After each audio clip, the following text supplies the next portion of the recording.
Okay. OBS says we are live. I'm going to go over to the YouTube and make sure that it is indeed picking us up. Sometimes takes like a few extra seconds. There we go. All right, we're up. Think I also real quick just want to make sure that yeah, it should be yep, everything is good. We are good. Surprise, surprise. We are out here. Um Yep, everything I is am good. sure everybody has a bunch of questions about what in the world is going on. so, so first and foremost, let me at least push this update out to Instagram so that everybody can see this. I'm just gonna say surprise. You can you can see me or not. They'll get the joke once they pop in. You can see me Allegedly. or not. Yeah, allegedly, right? Uh, Yeah. we'll see how this bit goes. It'll be fun. You can see me or not. Plus, plus a brand new co-host on this SEC edition of LSL Court Vision. Pull up for quality conversation. That Loki sounds lame as hell. Pull up for pull up for a Hey, fun time. one Pull shot. up for a fun time. Yeah, yeah. You know what? That we can do that. Yeah. Now, this is So some serious business. Right now. We take this seriously. you can still have fun while taking things seriously. In my opinion, it's just about how you go about it.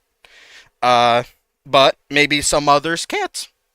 Maybe some others can't. I Right? listen. I don't know who those people are, but whoever can't, That's true. tough on them. Also, I gotta check just to make sure, Tough boys, love. boys, listen. That's all I'm gonna say. Come Or on now. come Come on, on now. come on now. Show, Should I send this to the? show them your Should true I send stance. this, bro? Should I send this to the to our wrestling group chat too, just because of what I'm wearing? Yeah, why not, right? Screw it. We're vibing out here, bro. This is what it's meant to be. This is what it's meant to be. All right, and then I'll send it to this group chat. All right, all right. There we go.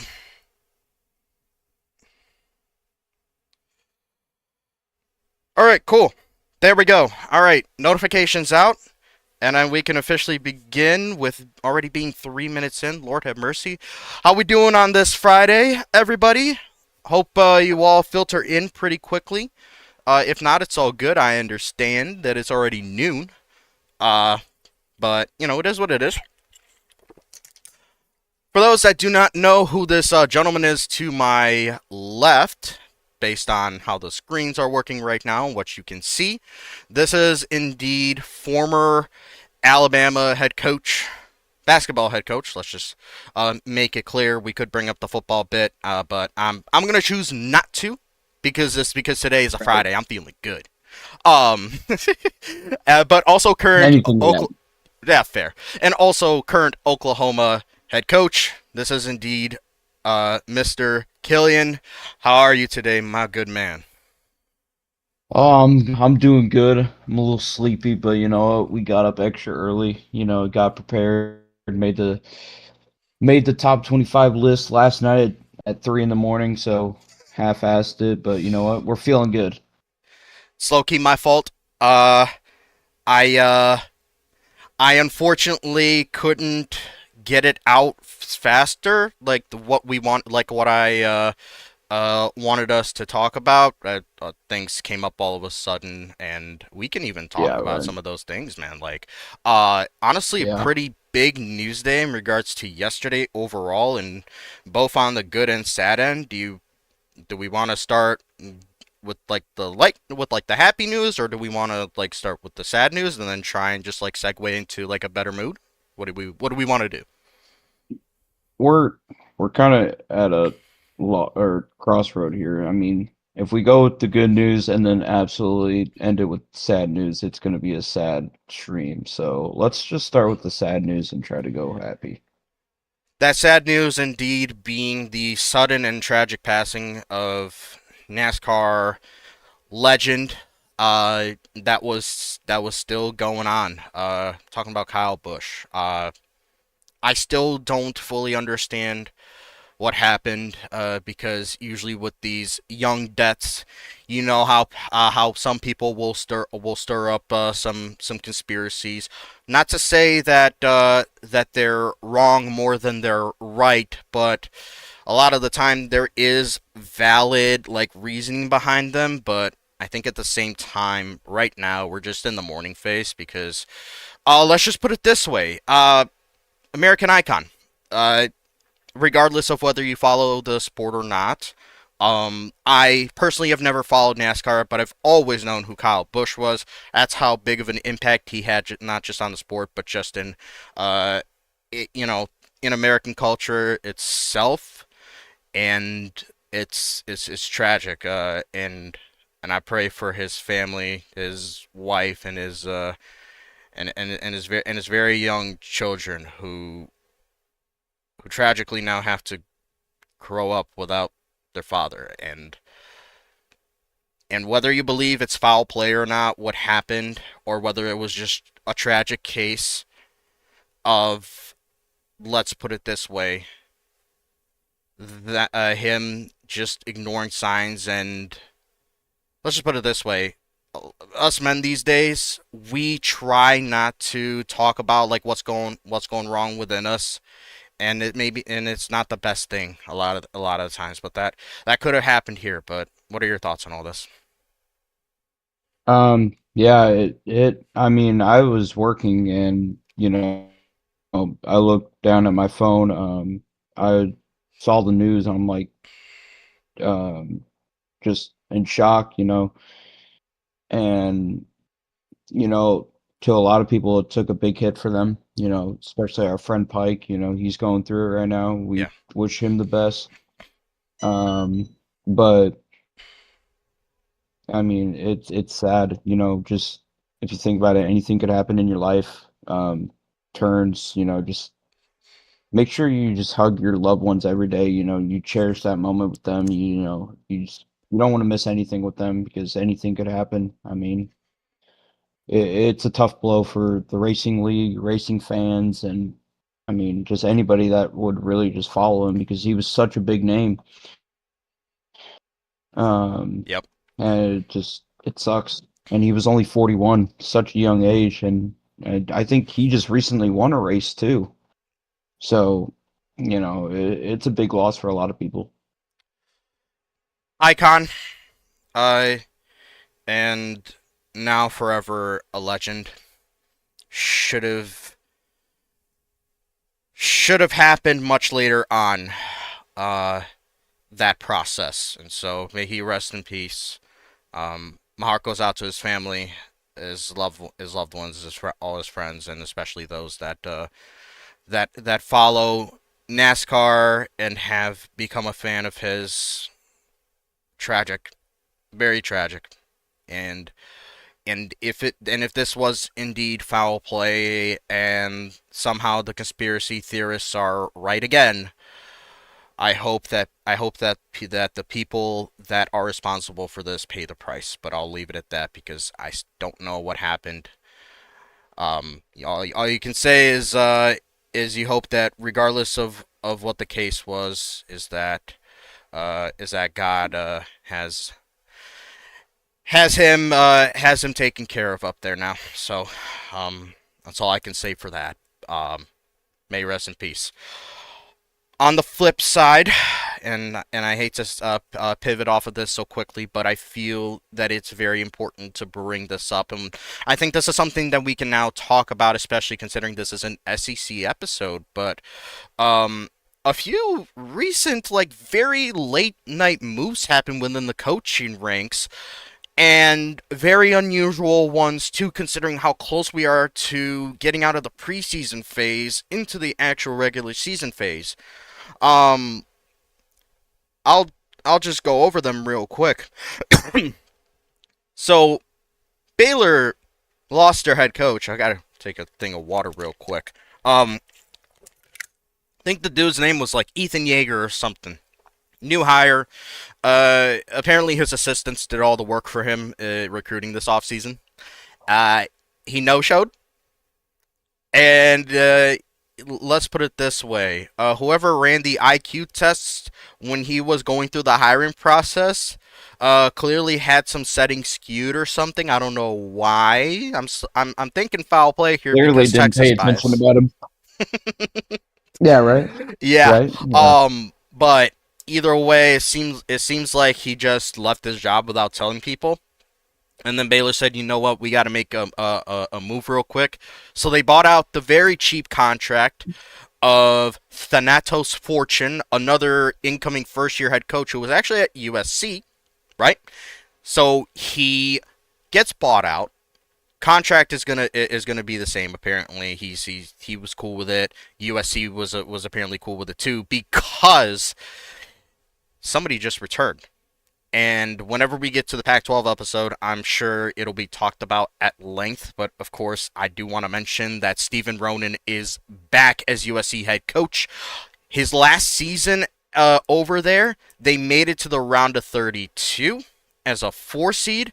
They had a ferocious battle with Florida. I remember how they were down by over 20 at halftime and took the game to overtime, almost beat the Gators there. It was that game I'll remember forever.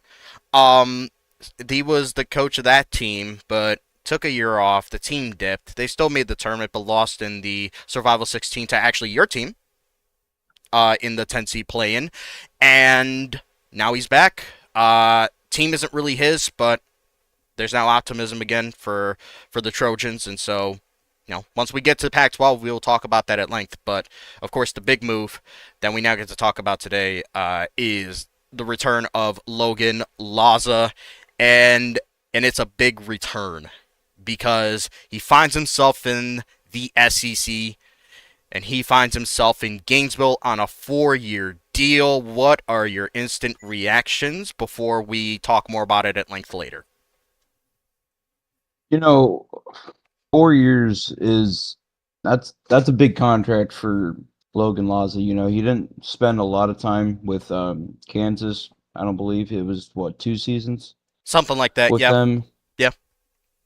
and then what he disappeared, and now he's back. But um, SEC is a whole different ball game than the Big 12. A little more competition, but it's going to be interesting to see what he does with that Florida team because they lost a lot of key players during the offseason. A lot, well, more CPU players than user players, but you know, he's starting from the ground level to trying to build a dynasty program because SEC, you know, they only got what 2 or 3 coaches in there. A little bit more than that, but you'd sometimes think that's the case due to how some of them no show. But that seems to be a typical thing here and there. Yeah, But that's for you to decide because whether it's normal or not. yeah, during the offseason, it was a question mark with Auburn because you had Frost leave for a little bit, and then they hire a new guy, and then the new guy gets booted, and then Frost gets brought back. So it it's going to be interesting to see who really is the gauntlet of the SEC right now, with it being such a big question mark. A true shuffling deck of cards that was going on in the SEC over the offseason. It makes a very interesting situation in a SEC that badly needed a name like Laza to take over a job opportunity that is as big and as prominent as the Florida Gators one. I believe that he will do well, and we'll talk more about his team and what he's working with at least for his first year when we get to that point. And I'm truly excited for what he can do. I truly believe that there's a lot of potential for him to do well. So, And as I am just making sure I have not much running in the background here so that my laptop just calms down on me. Seems like a thing that happens every single start of the video. It just starts tripping out. It's all good, buddy. We'll get you cleaned up at some point. But Right? I'll say this. I'll say this. Um, with the SEC now getting this new name, I do expect it to start trending back upwards. And for somebody that used to be an SEC coach, I know you hope that's the case. So we'll see. We'll see. I'm optimistic. All right. So before we jump into our combined top 25 that we will put together live, this should be interesting because you showed me a glimpse of what you had yourself. So folks, it's about to get interesting. You'll see. You'll see. You'll see. You'll see. You'll see. It's okay. I'm not revealing anything yet. You'll see. Um Yeah. Nate plays games. That is O'Day. He said, "What's up? What's up, brother? Good to see you." Noble Julian is here. He also said, "What up?" I think that was when he first joined, and then the news even reached me over in Europe for real. Dude, it's that big. It's that big. Hey, come Rest on. in peace. Um, I'm gonna see if anyone has said anything on Instagram just to give it a little shout. Let's see. Shout out to Frost. He says Thomas Dowd mentioned. Yeah, I did put him in the cover. Yeah, I did that. I did that specifically, buddy, for you. You're welcome. Last thing. Should we show everybody your famous sticker? I'm thinking about it. Let me see. Oh, dude, this is only a GIF? Why is this not a full thing? You sent this in the group chat. Hold on. Will it, like... Let me see. Do I have it too bright? It's not. No. It's not co-oping. It's It says the last thing you see before getting slimed out in Auburn, Alabama, and it's just Thomas Dowd. Listen, I think that meme will do bits because I like Auburn in real life for next season. I think they're definitely gonna make the tournament. He's put out thing exciting whites, brother. Them in GIF form and them being like completely not distorted, but it's, how do I say it? It's very pixelated. It's low key pissing me off. Do better, Frost. Do better, buddy. Just like your prediction on the last college football game day stream of Texas obliterating Michigan. How did that work out for you? Hey, you know what? Texas and Michigan, that was a good game. I wasn't there for that, but Provo he's playing with a lot of minds right now. He's tricking a lot of people. He's manipulating a lot of people, thinking his team's Manipulating. not the greatest. I Oh yeah, I don't think I think if anything he's trying to show that that they're actually better than what is said about them. That they were initially only ranked like 22nd, I think, in like the initial poll. But if you missed the game, you also missed probably the most outrageous bit of commentary I think I've ever been a part of. Uh, good God, Reagan, you I better not. can't. You I better can't imagine what it's like. Reagan, you have better not costed us our sponsorships. I am low key gonna go on record and say I'm actually happy that your mic cut out 2 minutes basically removed from the end of the stream because the most outrageous shit that you said during the stream was cut out. That saved us possibly from you getting banned on Twitch. So cheers to that. And what is this, you may Was ask? it This actually is. that bad? I'm not gonna say it Oh here. god. It was ridiculous. Oh god. The stuff that he said Where- during the game, by the way, was outrageous too. But the most outrageous shit was said in the end. Actually, I think Julian was there watching the game, and I think he like he like, how do I say it? He shouted out like the commentary and how it changed. So for those that want to know, by the It's way, real worse than. quick. Sorry, go ahead. Oh, I was gonna say it's worse than Cotton's moment. Was it Cotton? Who was it versus Texas versus USC Oh, dude, week that one? was nuts. There's levels to it, and it depends on what you believe is more outrageous. So I'm not gonna talk about it. I'm just gonna let people find it for themselves. By the way, before we start, for those that wonder what the hell this shit is, This is my like my breakfast slash lunch on my gym days.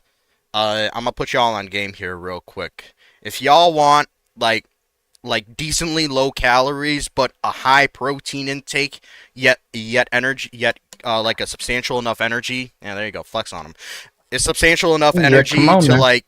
to have like a good workout. First of all, make this and have this like 2 to 3 hours before you go work out. I have in this thing half a cup or a little bit over of liquid egg whites. I have a packet of vanilla flavored protein powder. I have a banana, a tablespoon of natural peanut butter. By the way, natural, not the Jif BS or that crap. No, it's got to be natural. So check your ingredients, and then raw organic natural honey, like a teaspoon of it. And then you put it in the blender for like about a minute, and it comes out like this.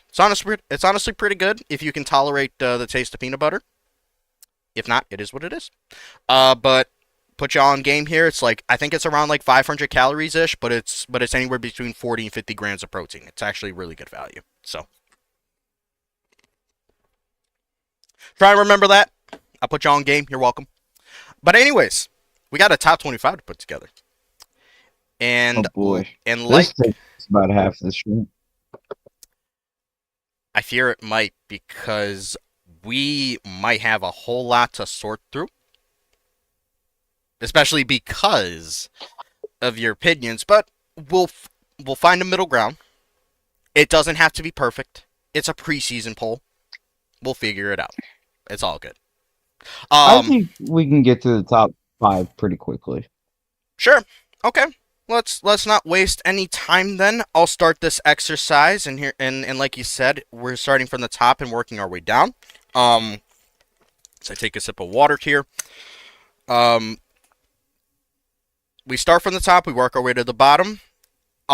I figured out a way to make this faster. I'll give you like a certain group of teams that I believe belong in that tier or that ranking conversation. You can sort them out, or you can suggest different names, remove names, switch out names, whatever, and we'll talk about it. But most importantly, we have to find a way to agree on it somewhat. That's all it is. If for example, if somebody told me they wanted to put Maryland top 25, no.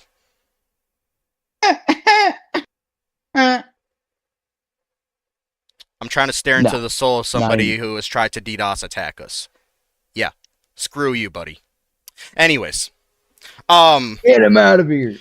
he's been out of here. Rip Bozo. Actually, no, not rest in peace, but rest in pieces, son of a gun. All right, not even gonna mention his name. He's like Voldemort to me. I'm more comfortable saying I'm Yeah. more comfortable mentioning Voldemort than the guy I'm talking about.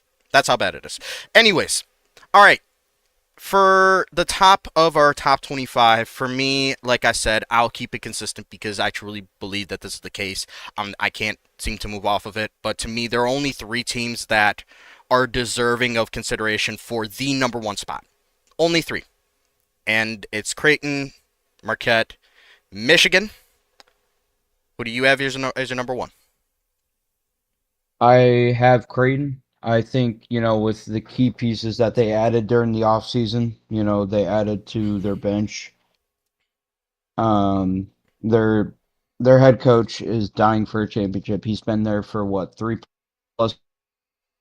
years.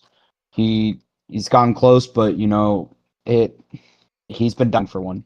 And I think he's due for one. And I think Creighton deserves that number one spot.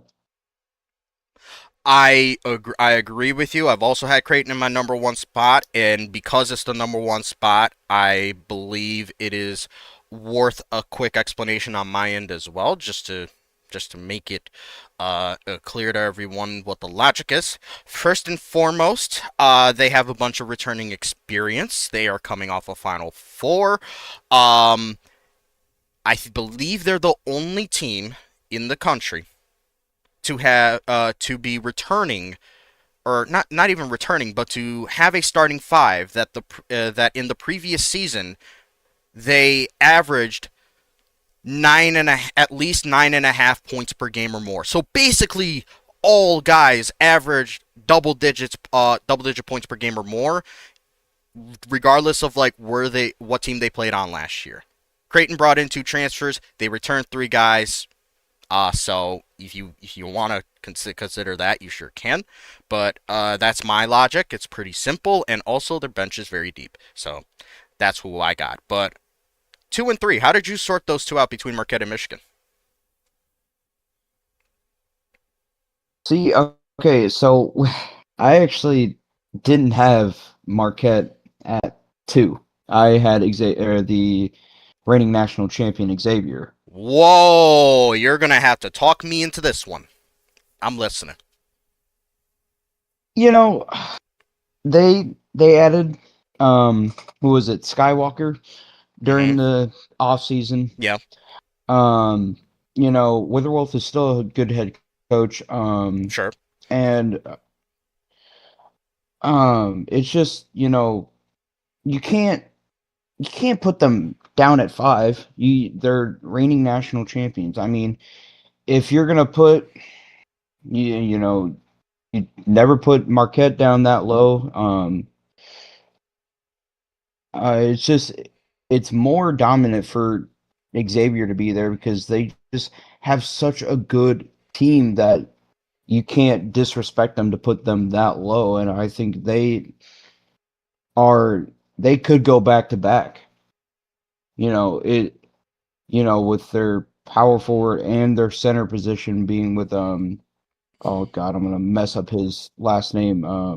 Is it Javier? Oh, Alvaro Ovejero. And Dumas, as they're both big players, it's so hard to get around them. I think it's just basically statistics off of Xavier, and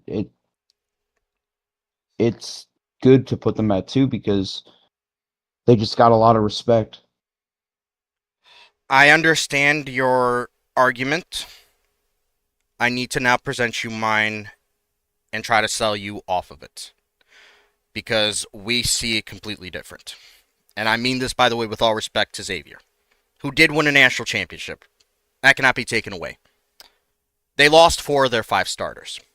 They lost majority of their team from last year. This isn't the same group at all. They only have one guy that is 7 foot or taller on the roster. Their backup center is 6'8". Uh, they started a little bit of a youth movement. They did mix it up. They brought in some experience as well, but they're starting a freshman. And typically in LSL history, unless your name is Michigan, the following season after a national championship victory, you typically lose in the Sweet 16 or earlier. And I also like three other teams in front of Xavier, just in the Big East alone. So we're gonna have to find a middle ground here because do not agree with your assessment at all. I can't put Michigan up that high. I I feel like you have to though, but I guess I need to hear your logic on that. I I just I get Provo's a good coach, great head coach. It's just how many times can he be up there to just absolutely do nothing with it? I mean, how many times can you be in the national championship and just not prevail? You're in there, what, 3 times in there? You've been in there God knows how long, and you still haven't came out with a national championship. Um, I if we're gonna put Xavier not at 2, I'm gonna put Marquette. I think Marquette's a better team. Um, I think they got the better key players. They got a lot of returning players. Um, I just I just can't put Michigan up that high. If they're not going to be at 2, then they could be at 3 or 4. I can respect not putting them at 2 because I personally also had Marquette at 2. Your reasoning is crazy, though. But be honest. And Mm, folks, by the way, this is what's about to make this show so good because we do have differing opinions, and that low key does make things interesting, an interesting listen. So hear me out. I heard you. I get it. I get where you're coming from. Are we really calling making the national championship game 2 times in a row during your first 3 seasons nothing? Are we really okay, doing but that? how many times are you going to make it there and not win one? It You could have a happen. great team. It, How it could happen. it Not everyone's destined. Only 2 teams can make that game. They made it 2 years in a but row. you but you know Michigan fans are probably wanting to just absolutely hurl themselves off the Golden Gate Bridge because this is insane. In the moment, yeah, but afterwards they're like, "Yo, who else is consistently making it here? We are at least giving ourselves a shot. No one else is getting a shot." I don't get it. I just You want to at I least have a mean shot. Yeah, it sucks not winning at all in the moment, but when you look back at it and you look at Provo, who has made an Elite Eight in his only season at Colorado when he debuted, and his first 2 seasons in Michigan, at Michigan, he made the national championship game. That's where you want to be. Some coaches can only dream about making the second weekend, and it's just a dream. It's a facade. This guy has made 2 straight national championship games. The disrespect is low-key crazy. I'm not gonna lie. I just okay, at least they're not at 5, you know. It just I just I can't what why are people so hesitant to put the reigning national championships that high? Like, why Because they is it lost that majority of their roster. They everybody only does that? returned 2 players from it. Everybody else is new. But you're saying their head coach can't get them back there? It doesn't matter about the head coach. You have to find a balance. You can't just base it on the head coach. Yeah, he did it 1 year. Congrats. You have a completely different team now, and history is against you. And again, I said they only have one 7-footer on the team. One. One. And just last year, I said this statistic live on stream, by the way, and I'll say it again. Every single team in the Final Four last year, yes, including Xavier, had 2 7-footers or taller than that starting alongside each other in their front courts. Xavier has one total. One. Listen, I get where you're coming from with the respect for national champions, but there has to be something lined up with it because first of all, roster continuity is just not there really. Swiper Frost and Dumas. That's it. They lost everybody else. They lost Franks, who basically propelled them to the national championship game. They lost Ahmed Janovic, who had some monster moments. They lost Lucas Sengum. He grad transferred to LSU. They lost Axel Hendricks, who made some big plays off the bench. Manny Thatcher did pretty well. He is now at Florida. Who else? I think everybody else just like graduated and moved on if they didn't have like any like hardcore eligibility left from what I can remember. I'm not saying they're a bad team. I'm just saying they're not deserving of being ranked this high. That's all I'm saying. Okay. I mean, we can put Marquette there, but I think Yeah, Michigan goes at 3. I respect it. That's exactly how I had it. It's just the reason. It's just the reasoning to me was crazy. That's all. All right. So 4, 5, 6, 7, 8, 9. I'll do this again. I'll keep it consistent. And again, you can introduce new names if you'd like, or even swap teams out. This is an exercise that I believe will prove to be real interesting to see who you believe it belongs in the tier of I can see a picture where they're in the final four. It's not outrageous. It might take a little bit of magic, a little bit, but it's realistic. Okay? Are we good on that? Yep. Okay. Let's Yeah, I'm actually trying to low key find my find my list for whatever reason it's not opening up. Oh, that's crazy. Okay, it's fine. I know where else I can look. It's fine. Nothing like technical difficulties. You hate to see it and experience it. Okay, but I have it. All right, cool. So here are the 9 teams. And you know what? Out of respect, I'll do 10 because I know because you keep them in high regard. All right, here's who I have. OK State, Kansas, Notre Dame, Providence, K-State, Duke, Xavier for the rest of the top 10. Do you have any do you have any changes here at all? See, okay, I have so at 5, I have Kansas, 6, Providence.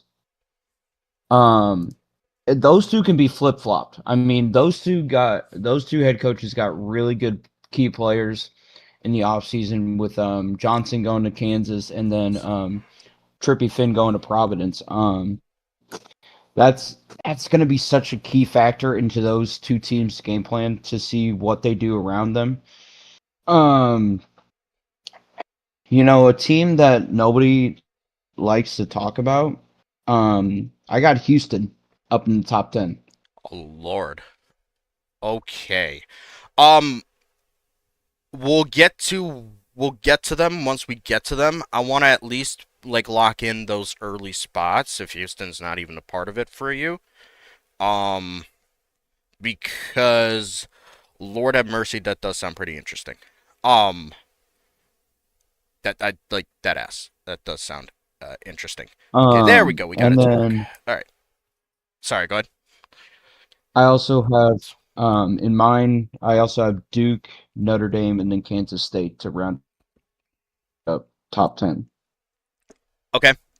So tell me this then. Let's do who you had at 4, 5, and 6, and we'll talk about it. And in that order, by the way. Who do you have? In 4, 5, 6, in mine I had um. So we have Creighton, Marquette, Michigan. Yep. Well, in mine I have Marquette at 4, Well, clearly we've but agreed to different, but I guess who yeah, by that nature slides up for you. I would put Kansas at 4 and then Providence at 5. Okay. I'm thinking about it. I like Providence and Kansas. I just don't know if I like them that much.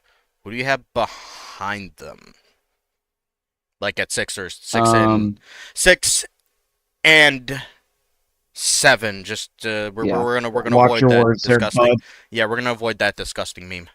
Well, no, no. It seems like you couldn't. But Yeah, like I right. like I said, who do you have those at those like next two spots?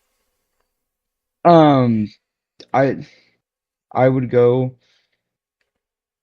with Notre Dame. They're next. With At 6. Okay. yeah, All right. I think they would be great team there. And then 7. I I I can't get past you guys having Kansas State and Oklahoma State up that high. I'd love to hear your I thinking on that. okay. What what did they add in the offseason? I mean, did they do much? Did they? I'd say they did pretty significant things.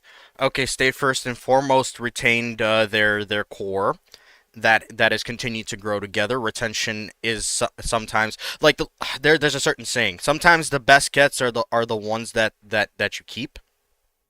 So they got to keep their Now core I intact. Let me at least explain for OK State, and then I'll let you say your piece on them. They added a couple really nice freshmen, but they're also not expected to like be to be monster contributors off the bench. They're just expected to be serviceable at least for this first season. I'm gonna go specifically and just look at their roster real quick just to make sure I have everything in line with what I'm thinking here. Yeah, so I really like the three main like rotation pieces that they have. I really like their guard rotation. It's really nice and it's very experienced. I love the experience. I think Rashud Williams is due for a jump in production. I think he finally breaks out as a productive sixth man. It's taken a while, but I think it finally happens. And then just overall, the guys that they have, I really like their size. Their skill sets are all very different. They're not the same, and that's what makes them so interesting. It's like they complement each other. And and just to put it in perspective, you got three dudes that were starters last year. They are back, and they're not just back like, oh, we were here. It's like, hey, I hope you didn't forget how all of us scored at least 17 points per game for the team last year.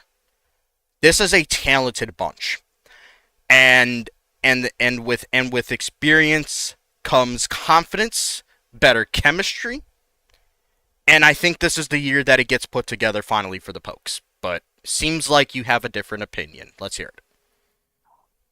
You know what? Hearing from that, they're keeping their five together. Um, that's a big factor. Keeping their keys, adding Riker Mays in the mix during the off season He was actually part is of the big team for already them. last year. Sorry to cut you off. He was a part of the team, and he was like the No, main sixth man, and he was behind Swish Ish, who of course is now going LBA bound. But Riker Mays is he she has shown that the guy is very good, and he is more than ready to be a starter now. So so yeah, I can get behind Oklahoma State being up that high. I can. I think we can put them at, was it 7 or was it 6? I had him at 4. Oh, at 4. I 4. love what they have. Yes, Above Kansas? yes, oh yes, yes. To me, Well, to me, there's no question about it. I still hold Kansas in high regard, but to me, I can't consciously like put them over OK State in my poll. I can agree to it because I do respect what Kansas has done. I respect the coach. yeah. I respect the talent. But there's something that separates them between the two. First and foremost, I fear that Kansas is going to have to be basically Alabama in real life from this past season, where they're just going to have to rely on their offense because I don't have any confidence in their defense, for Yeah. starters.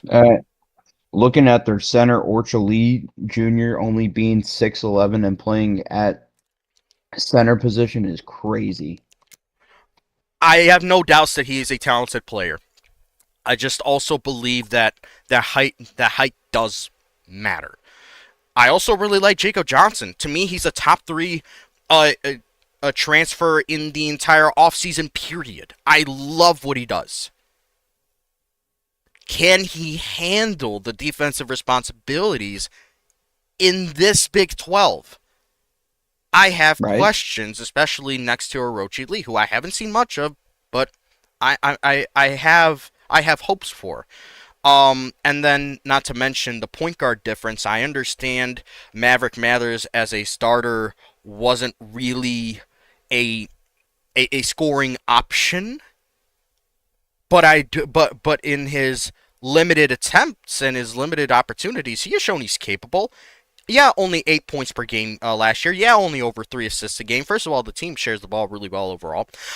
And second of all, 50% shooting overall, 46.5 from three, over 90% from the free throw line. I can look past the points per game number because the shooting splits are damn good. Free On the throw merchant right there. 90% at the free throw line. God damn. I don't know his free throw attempts per game, so I'm not gonna go that far. Axel Council Senior could be good. I haven't seen him start since his freshman season at Nebraska. He is now a graduate senior, fifth year, and he was coming off the bench at Houston. Granted, that's not a knock on Marcus Pons Jr. What an absolute baller that guy is, and it's big for Houston that he's back. But good shooting splits as well, but it's like I haven't seen him start in a while. What does that look like? I don't know. Yeah. Those are my reasonings. What team are we talking about? So we were talking about OK State and Kansas, like why I have OK State above Kansas, and like why it will always be the case personally for me. But Yeah. all right, so based on that, are you still on the Kansas over OK State train here? No, I think with you talking about their defense, and seeing how Johnson adapts to that and adapts to the new environment from being in the SEC now to the Big 12, with the Big 12 having such a bigger depth in team and bigger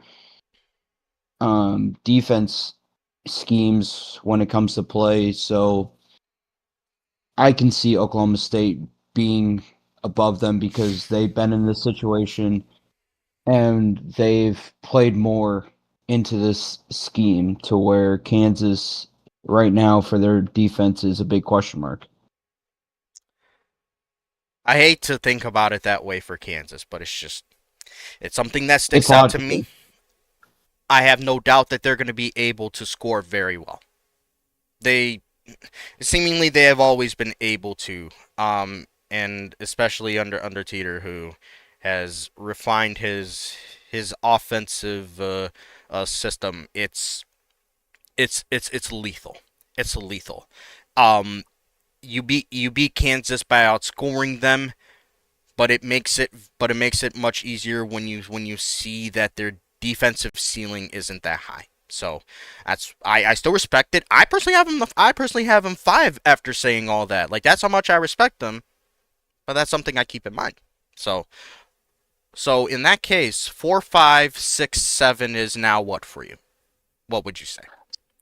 So I do have Kansas at 5. I have Providence at 6, and then before last night I had Houston at 7, but now thinking about it, I think I'm gonna switch Houston and Notre Dame. I'm gonna put Notre Dame at 7. So hold up, is who's 4? Is it OK State? Yeah, OK State. We agreed on OK State being at 4. Okay. OK State, Kansas, Providence. Okay. And you saying you now want Houston at 7? Is that what you said, or are you putting them behind Notre Dame? I'm just trying to. I, I'm putting Notre Dame at 7, and then I'm gonna keep dropping Houston down. Based on our conversation, I believe you're going to continue to drop Houston, but we'll figure that out. Yeah, Notre Dame at 7. I like it. I can live with it. I personally had Notre Dame 6, Providence 7, but I'm okay with that. I can see the case I for both. To me, they're I, to me they're different, but they're also similar in ways, and so I have no problem with switching them. Yeah. I think with Providence and Trippy Finn, Trippy Finn's Mm. such a key player. For if he was on any team, he would be such a high um, prospect. He he's going to be big for Providence and in the Big East because Big East is such a dominant conference. Um, it's going to be interesting to see what teams can do in the Big East to get around him or figure out what to do against him. Add this layer to it as well. By the way, he is now going to be teaming up with the front court of DeAnthony Robinson and Eddie Ederson Jr., who are now seniors. They have been starters the entire time they've been together at Providence, so they've been so this is now their 4th season playing alongside each other, man. It's like I don't know how much better it gets, especially when them two together scored 37 points per game for Providence last year. So you have a very reliable backcourt and you pair him with this demon, Peter Morrison as well, by the way, now in the mix at power forward. I love that. I love that dude, especially what he did off the bench. I was always a Peter Morrison believer. He's now getting a starting opportunity. Jamal Namorato just simply has to be the best 5th option that Providence needs him to be. And yeah, the vision is clear for Providence. Like this is Chungi's best team, without a doubt. So I have no problem putting them above Notre Dame. I just saw the reason I put Notre Dame above them initially for me is just because to me they're my projected ACC champ, and I do want to give a little bit of respect to that because I think the ACC overall is better than last year. So that's kind of the thinking there. But again, no problem at all flipping the two. So 8, 9, and 10. So you've involved Houston. I've said Kansas State, Duke, Xavier.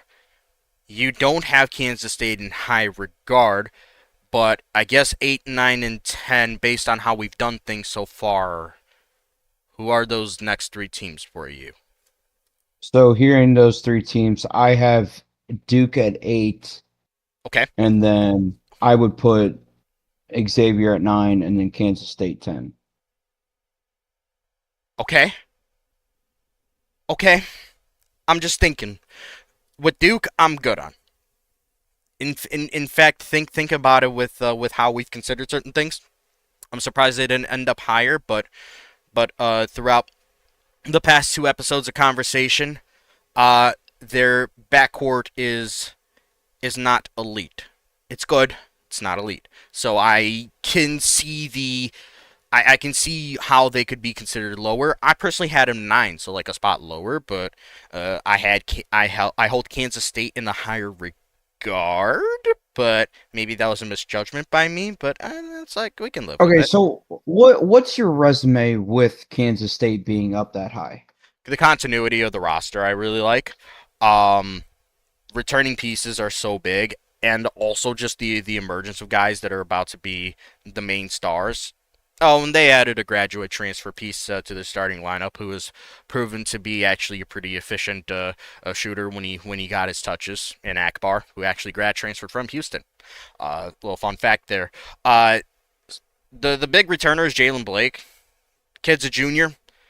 He averaged over 18 points per game, low key on very mediocre shooting, and that's why I'm hopeful that it gets better for him because I think he overall is a better player. So we'll see. I might be wrong on that, but I do believe in that. I also believe that. Listen, I get it. I'm the only one who doesn't dunk on this dude unless it's with Reagan. Okay, like I don't know what it is about it. Listen, I know it's a McQueen player. Some say McQueef. I get it. I like Jared McQueen as the senior lead guard for this team. He has shown capability of delivering big performances. He just needs to put it together. I think he will consistently. Sarms Wolf is a guy that I think finally emerges. He has done some good work off the bench. Merez Woods is now a sophomore, but remember he is the number one overall recruit from his high school class, and he also stands at 7'4". Pair him with a 6'11" Akbar, and just the overall continuity of their bench. Like these are guys that Pugsley has recruited out of high school, and they just stayed. They've marinated in the system. Maybe they're not there yet in regards to like, okay, you can now be a starter, but it's okay because they got this like functioning system in place where guys are progressing and they are working their way up, and it's consistent. It's a consistent flow. And we've seen what Kansas State looks like when they're their best. A Final Four is always possible with this team. I give it respect. If you don't see it the same way, I don't blame you. But that's me. You know, I guess with you, it's big on returning. If you get your core back, you're gonna be looked at highly. So if I can't switch your mind on Xavier being ahead of them, and I mean, okay, if you think about it, if you put those two teams in a one-on-one matchup, you know, with the cores that they have, who would you pick? Kansas State. Easy. I don't know much about Xavier and what they would look like together. I know what Kansas State would look like What because I know their what did system. Kansas What did Kansas State do last year in the tournament? What did they? They They made they Sweet. narrowly lost to Gonzaga in the round of 64 in that epic game. But again, Oh, okay. but again, I bring this up again. Xavier just that team last year is not at all what the team for this season is. I cannot like truly consider think about Xavier when talking about trying to rank them for this season by considering what they did last season. It's just too different. The only consistent piece here is Swiper Frost. That's it. Even Cameron Dumas is now a new starter. He was off the bench last year. Yeah. All right. Well, I can agree with Kansas State then being above Xavier, with putting Kansas State at 9 and then Xavier at 10.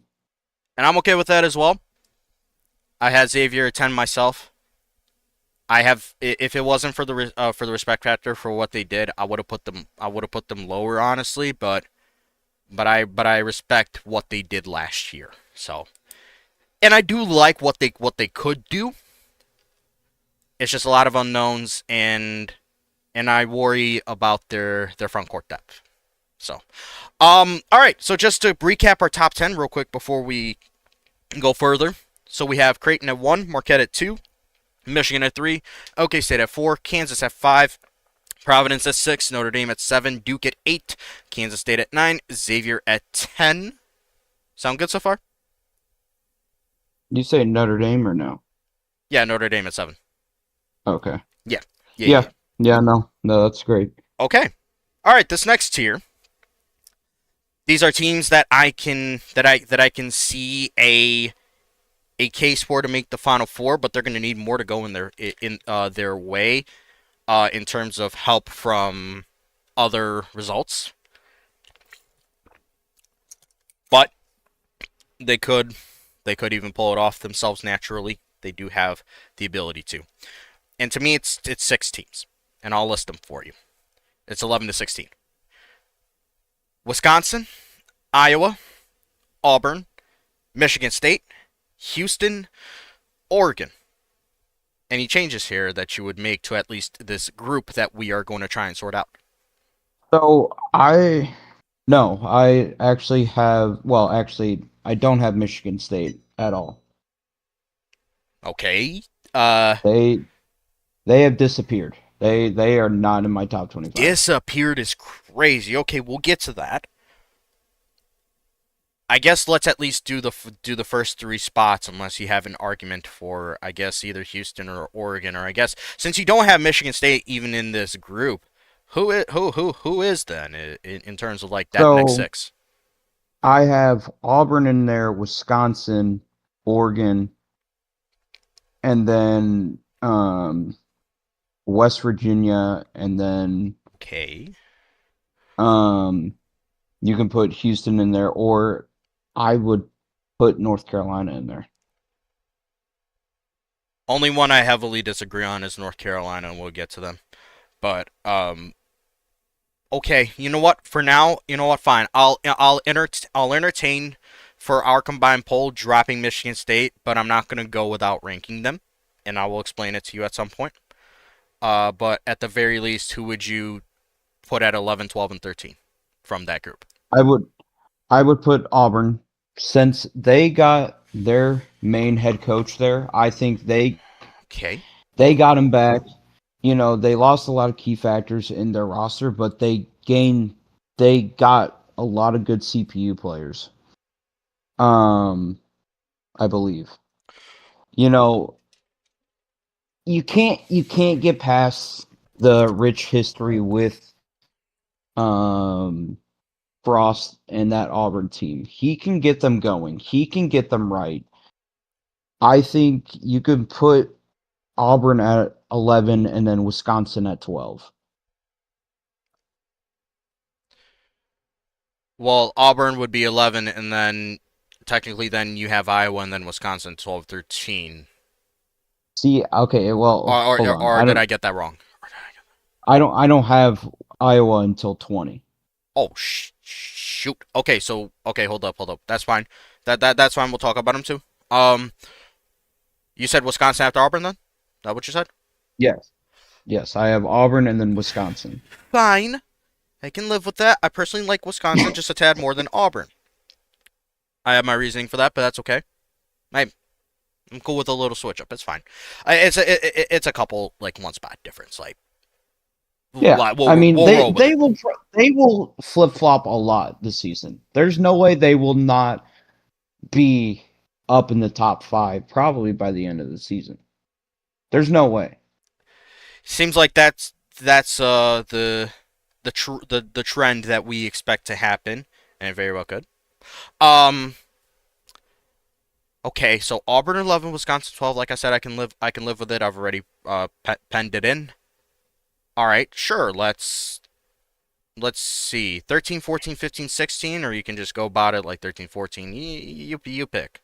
We'll sort it out. Um, we can go 13 and 14. I think, with you talking about them, I think this is where you can bring in Houston and Oregon.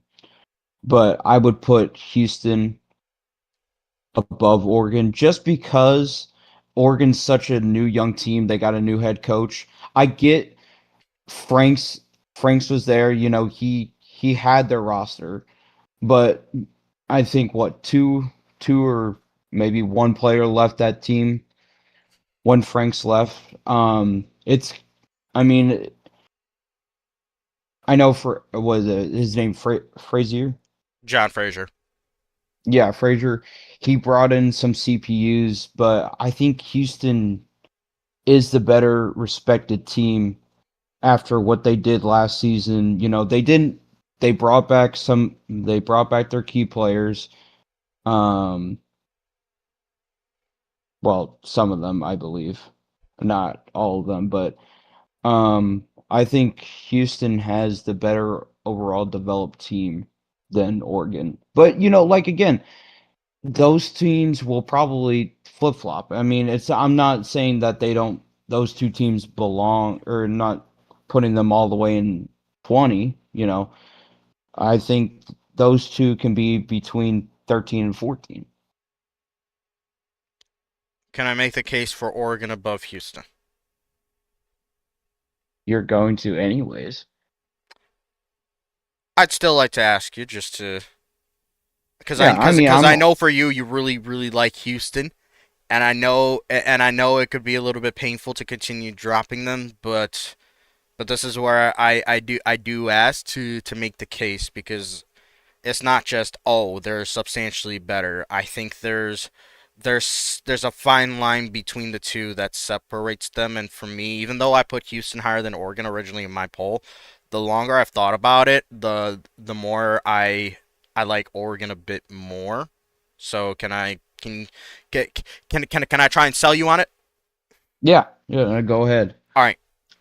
First and foremost, I have looked at the front courts as a big, how do I say it? A big reason, a big factor in trying to decide who's better. To me, I like Oregon's front court. Excuse me, I like it more. Um, First and foremost, Dewembe Mayo is now a starter again. You're talking about a 7'5" demon that can stretch the floor. Pair him up with Andre Blake, who's a grad transfer from New Mexico. We know what he was like there. Yes, it's the mid-major scene over there, but we have seen that New Mexico developed into a Gonzaga-like mid-major where they just completely outplay their competition within the Mountain West, and nationally they've been competitive. So they've been on that Gonzaga-like tier, which is crazy. I never expected that out of them. But he's now at Oregon. Houston. Just to tell you this. They had a 1 year rental in Connor Vanover, who was 7'5", but he's gone. They had Akbar, but he grad transferred to K-State. In their places, you're talking about 7'5" and 6'11". You now have 6'11" center O.J. James, who hasn't started a game in his collegiate career yet. He sat on the bench his entire Duke career. Very unproven commodity. It could work. I just know nothing about him. Atticus Wolf is a former five-star now at power forward. He's 6'9", on a little bit of a shorter end than maybe some would hope for in this current climate of college basketball, but I think he still could be good. This is just now his first starting opportunity. So 5-star could 5-star here. I actually feel more secure about Atticus Wolf than I do about OJ James, a guy that couldn't get a lick of a starting opportunity at Duke. I understand we're talking about Duke, but at the same time, surely at some points he had an opportunity to start. Surely there were injuries that happened, or surely he maybe could have gotten more run. He was always playing behind people, always playing behind people. He's good for the American. I have absolutely no idea how he'll be in national competition. He'll be okay against Memphis. He'll be okay against Cincinnati. He'll be more than fine against Temple. Rest in peace, Temple, by the way. Nothing happened to the team or their coach. They're just bunts. Um, One of I these days they'll be good. oh, bro, they gotta. I don't know who like their most famous alumni are or is, but they gotta make a donation if they want any hope of that. But anyways, they'll be OJ James. I think will prove himself to be a good American Conference player. I do not have the confidence nationally. Versus Oregon's Dwembe Mayo used to be a starter. Yeah, it took him a little bit to get back, but Franks just simply put said, "I'm gonna load this team up." It had Dwembe Mayo be a sixth man, and he was a damn good sixth man. Nothing to complain about there. And now he's back as a starter. Andre Blake complements him well. It's a very interesting duo because you'd think that with the skill sets that they have, Andre Blake is more suited to play center, and and Mayo is more suited to play power forward. But because of the height discrepancies, it's better that Dwembe Mayo is the true center, even though he has the floor stretching capabilities.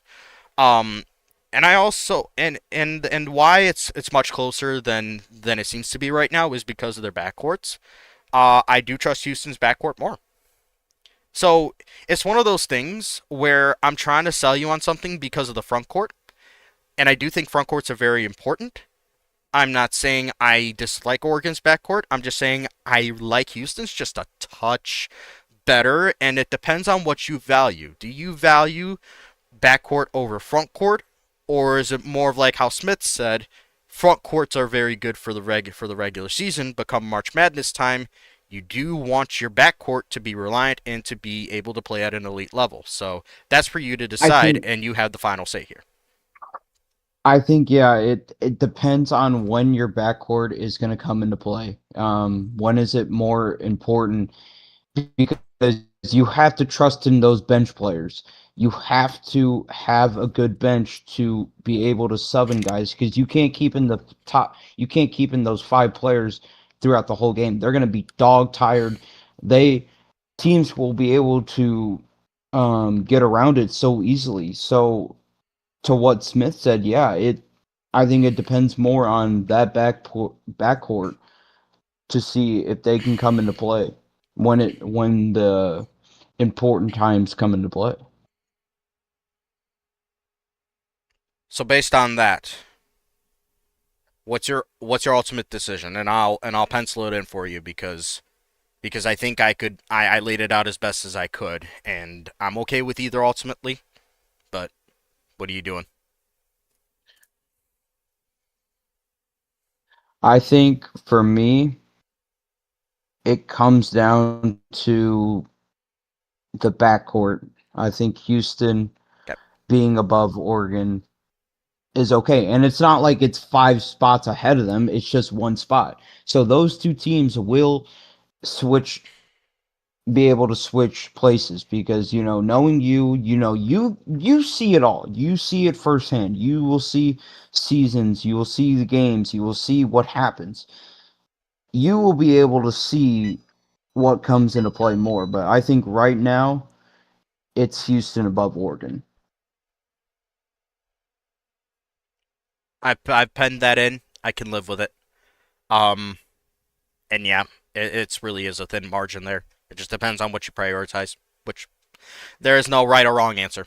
Um, okay, 15, 16, or like 15, 16, 17. Like, how do you want to do this? Let's do 15, 16, and 17. Who you got? So I'm gonna throw out three teams to you. Okay. See what you think. All right. Because I know your three teams are different from mine. Okay. I'm throwing out West Virginia, Gonzaga, and Villanova.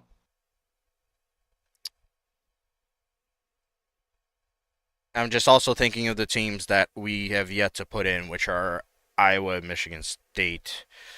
Uh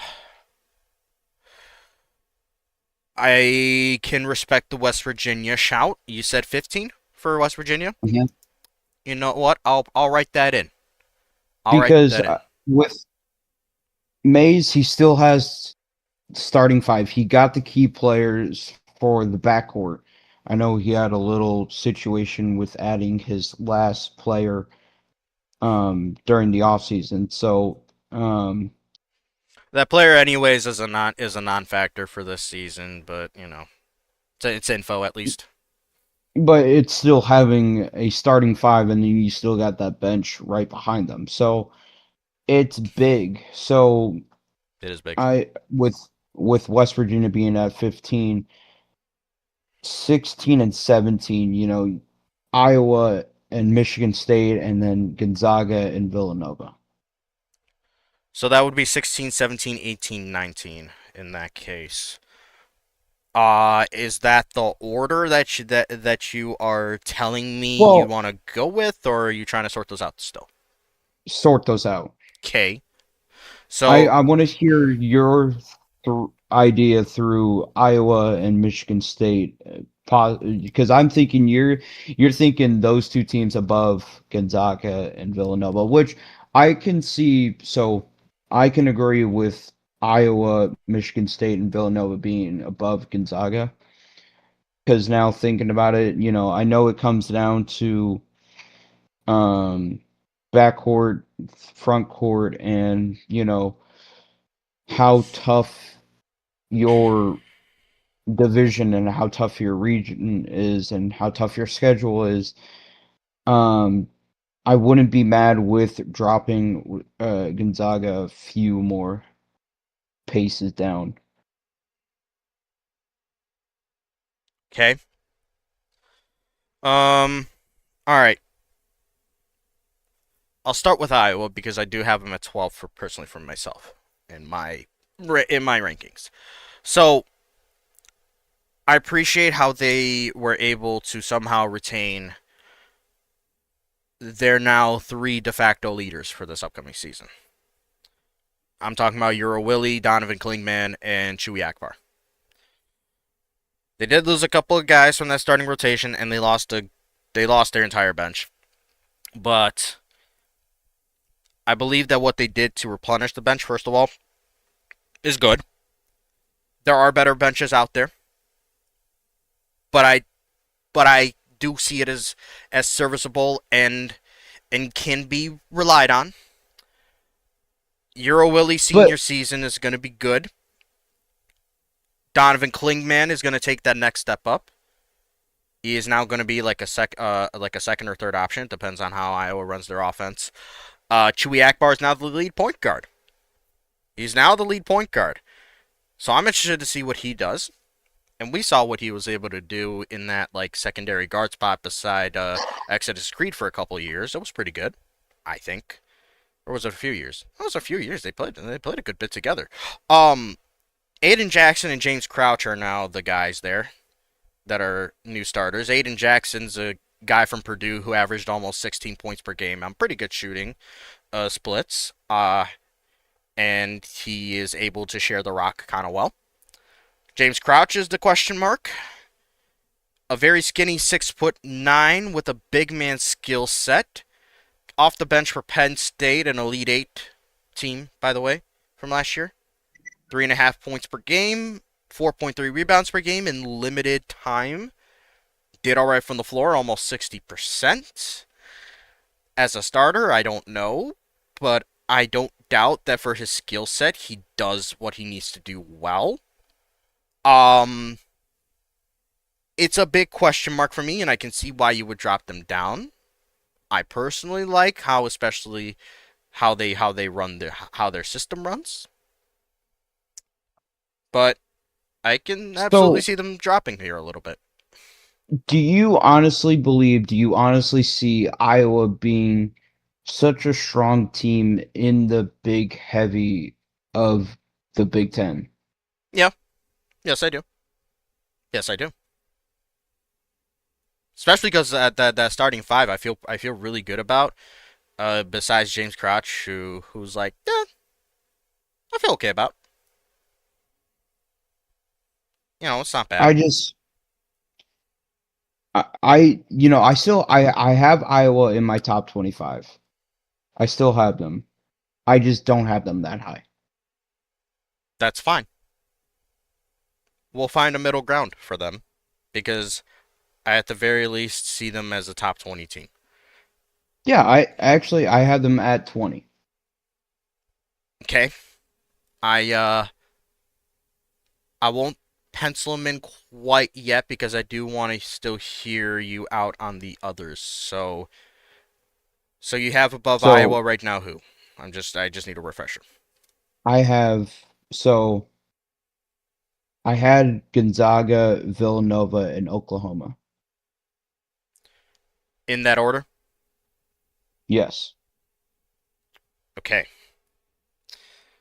Gonzaga, Villanova, OU. Just thinking here. Because in the 16, 17, 18 spots, and this is just already based on different placings and not dropping the teams that we have dropped so far. I had Oregon, Gonzaga, LSU, but we've raised Oregon a bit, so it's gonna be a little different here. Um, Gonzaga's a weird one to me. What do you see out I of them to put them here at 16? I think it's just um the respect, the history with them, the resume. But it's there's a lot that can change with them because their roster right now is such a question mark because sometimes their head coach is coherent and sometimes he's locked in. But we can keep dropping them. If you really want to, we can put Iowa above them. Like we can switch Iowa and Gonzaga in there because I think hearing from you, we can put Iowa above them and keep dropping Gonzaga. I'm way more confident about Iowa than I am Gonzaga. Um, and that is with me having put Gonzaga personally at 17 in my poll. And I did it for the same reason as you, by the way, like why I put them that high up. And thinking about it, maybe I overranked them by a few spots, but yeah, we can at least figure that part out. So are you telling me Iowa 16's okay? Yes, I'm gonna write that in. All right. So as we continue to drop Gonzaga, we then have you mentioned Villanova and Oklahoma. You said I did.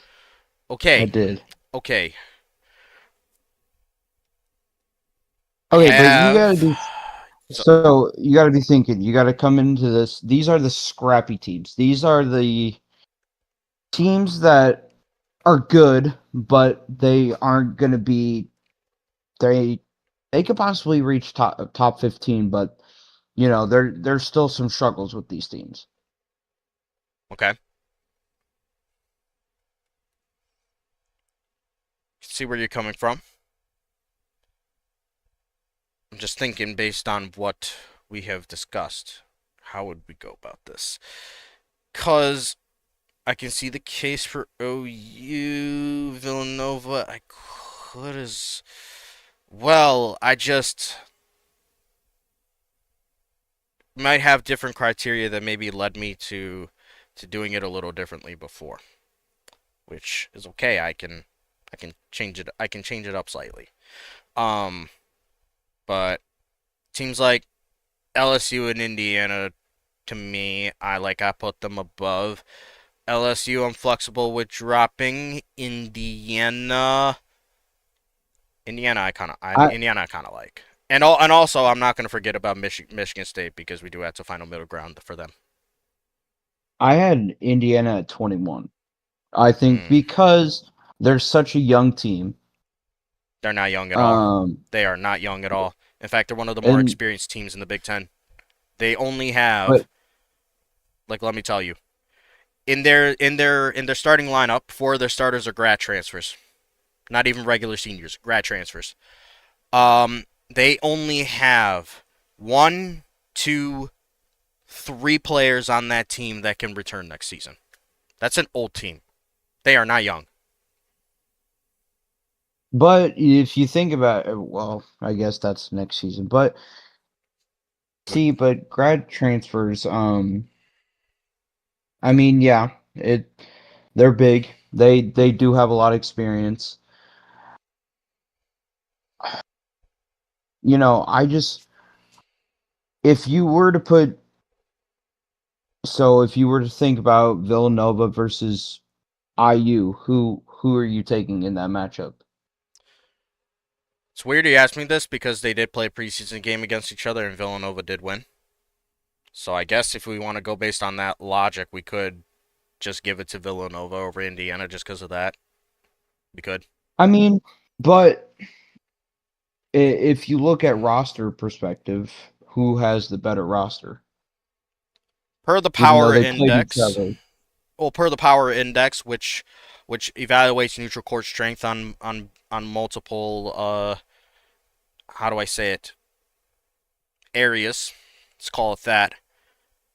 It has Indiana as the 22nd best team in that metric. It has Villanova 33rd, and it's because of the youth. I'm not saying that I agree with it. I just see that maybe the youth could hold them back a little bit. That's why I'm not so sure on them. But at the very least, in preseason, they did beat Indiana.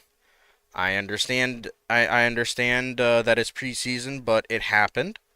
Um, Indiana do be fielding a very different looking team. I think they only returned one player from last year's roster. So they still need time to gel, but the experience is there, and I'm more confident in them gelling quicker than if, like, let's say, if it was Villanova that was doing it, but with like a bunch of young dudes or like even some undergrad transfers or something like that. But again, for this exercise, I'm okay with putting Villanova above Indiana. I'm okay with it. They beat them.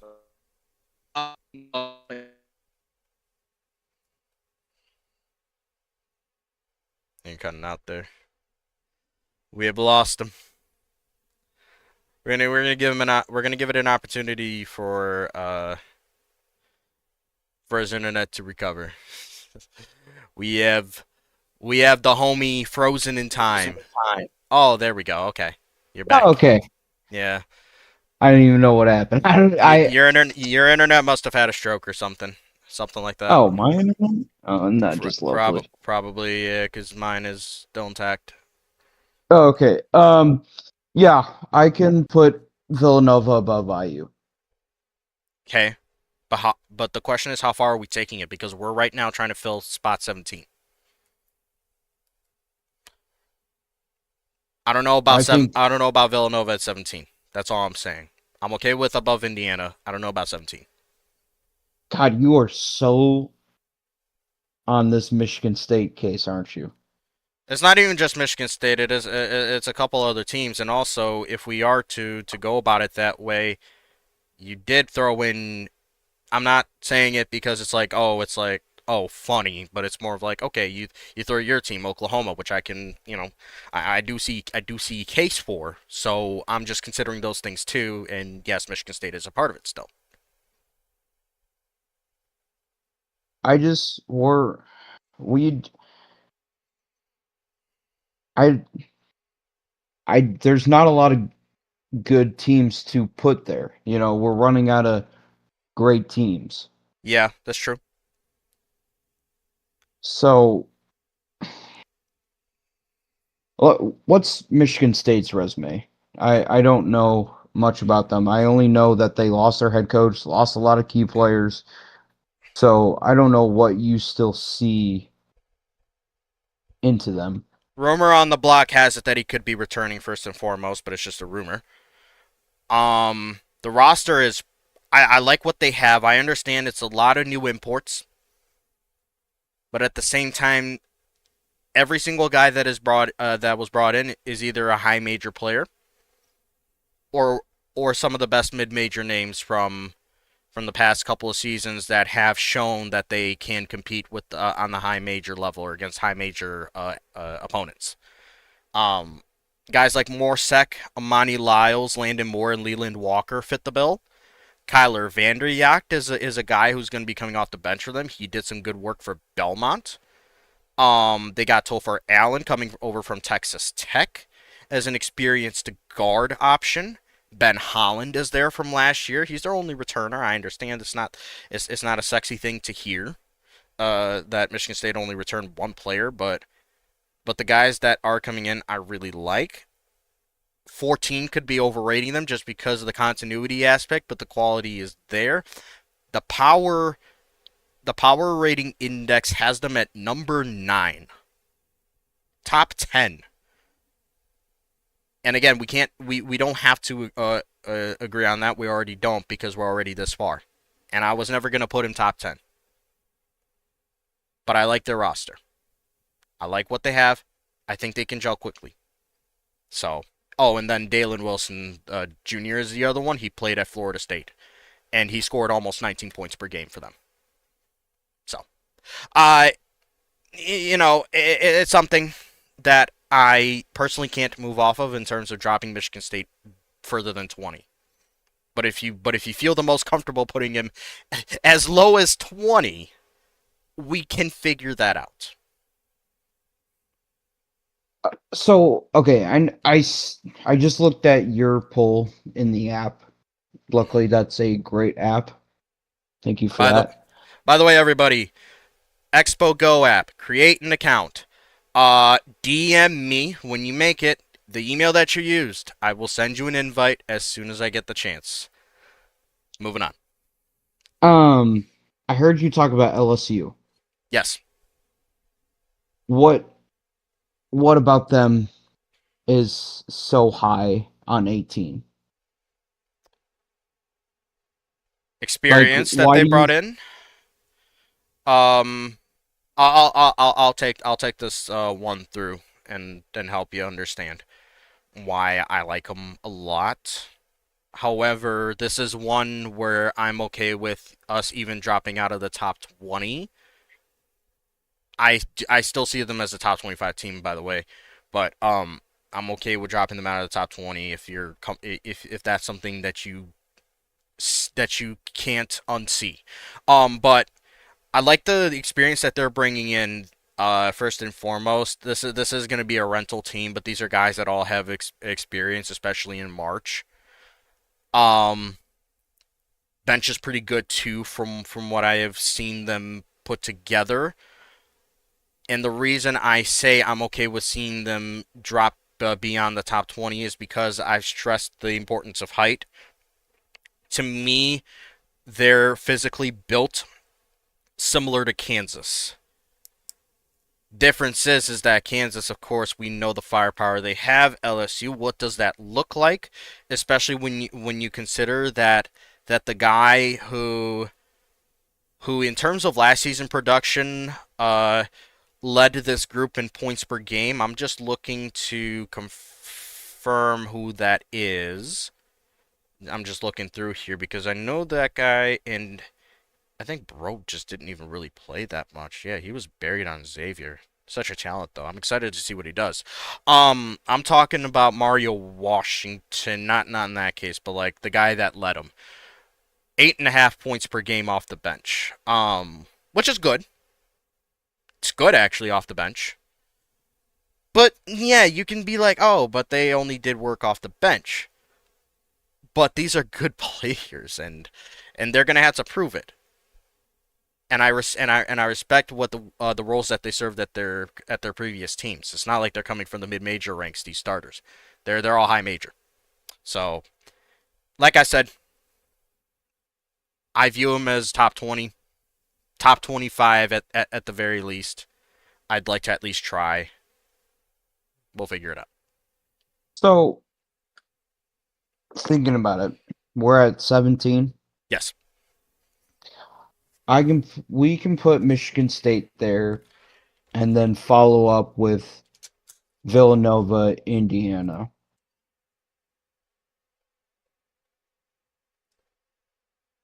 Okay. I'll write that in. I'm okay with that. And I will not discuss that because I agree. So then, So we have 6 spots left. We're at 20. so we're at 20 right now. We're at 20. I think, not to be biased, but I think this is where you can talk about being Oklahoma right here, and then LSU right behind them. Listen, I have no problem with you going about it that way. I don't. And if anything, in a weird way, uh, I I like Oklahoma more than the Power Index does. Um, Power Index has Oklahoma number 27. It has LSU 14. I disagree with it, but the game's the game there in regards to that like metric. Yeah. Um, the other reason for that, I think, is because of the some of the youth that you have. LSU is very experienced, and clearly it values the experience, and I don't blame it. I don't. Yeah. Experience is important, but I also like how the youth fits on your team. So I will actually keep this short and simple. I will put Oklahoma 20, and I will say that another primary reason for that is because you beat the team we ended up agreeing on putting third in preseason, which is it's still preseason. It doesn't technically Anything count, could happen. but it's still it's like it happened. It Yeah. happened. So I acknowledge it, and I will put Oklahoma at 20. I'm okay with that. So as we keep dropping LSU here, um, is this where you finally place them, or do you have Y- different names now in mind? I think this is where LSU at 21. I can live with that. Yep, yep. 4 spots left. For those, by the way, that have lost track of what's going on here with our top 25, we have Creighton at 1, Marquette at 2, Michigan at 3, OK State 4, Kansas 5, Providence 6, Notre Dame 7, Duke at 8, Kansas State at 9, Xavier at 10, Auburn at 11, Wisconsin 12, Houston 13, Oregon 14, West Virginia 15, Iowa 16, Michigan State 17, Villanova 18, Indiana 19, OU 20, LSU 21. We are now trying to fill out those last 4 spots. I'll give you a group of teams that we can that I would believe are considerable for these last 4 spots.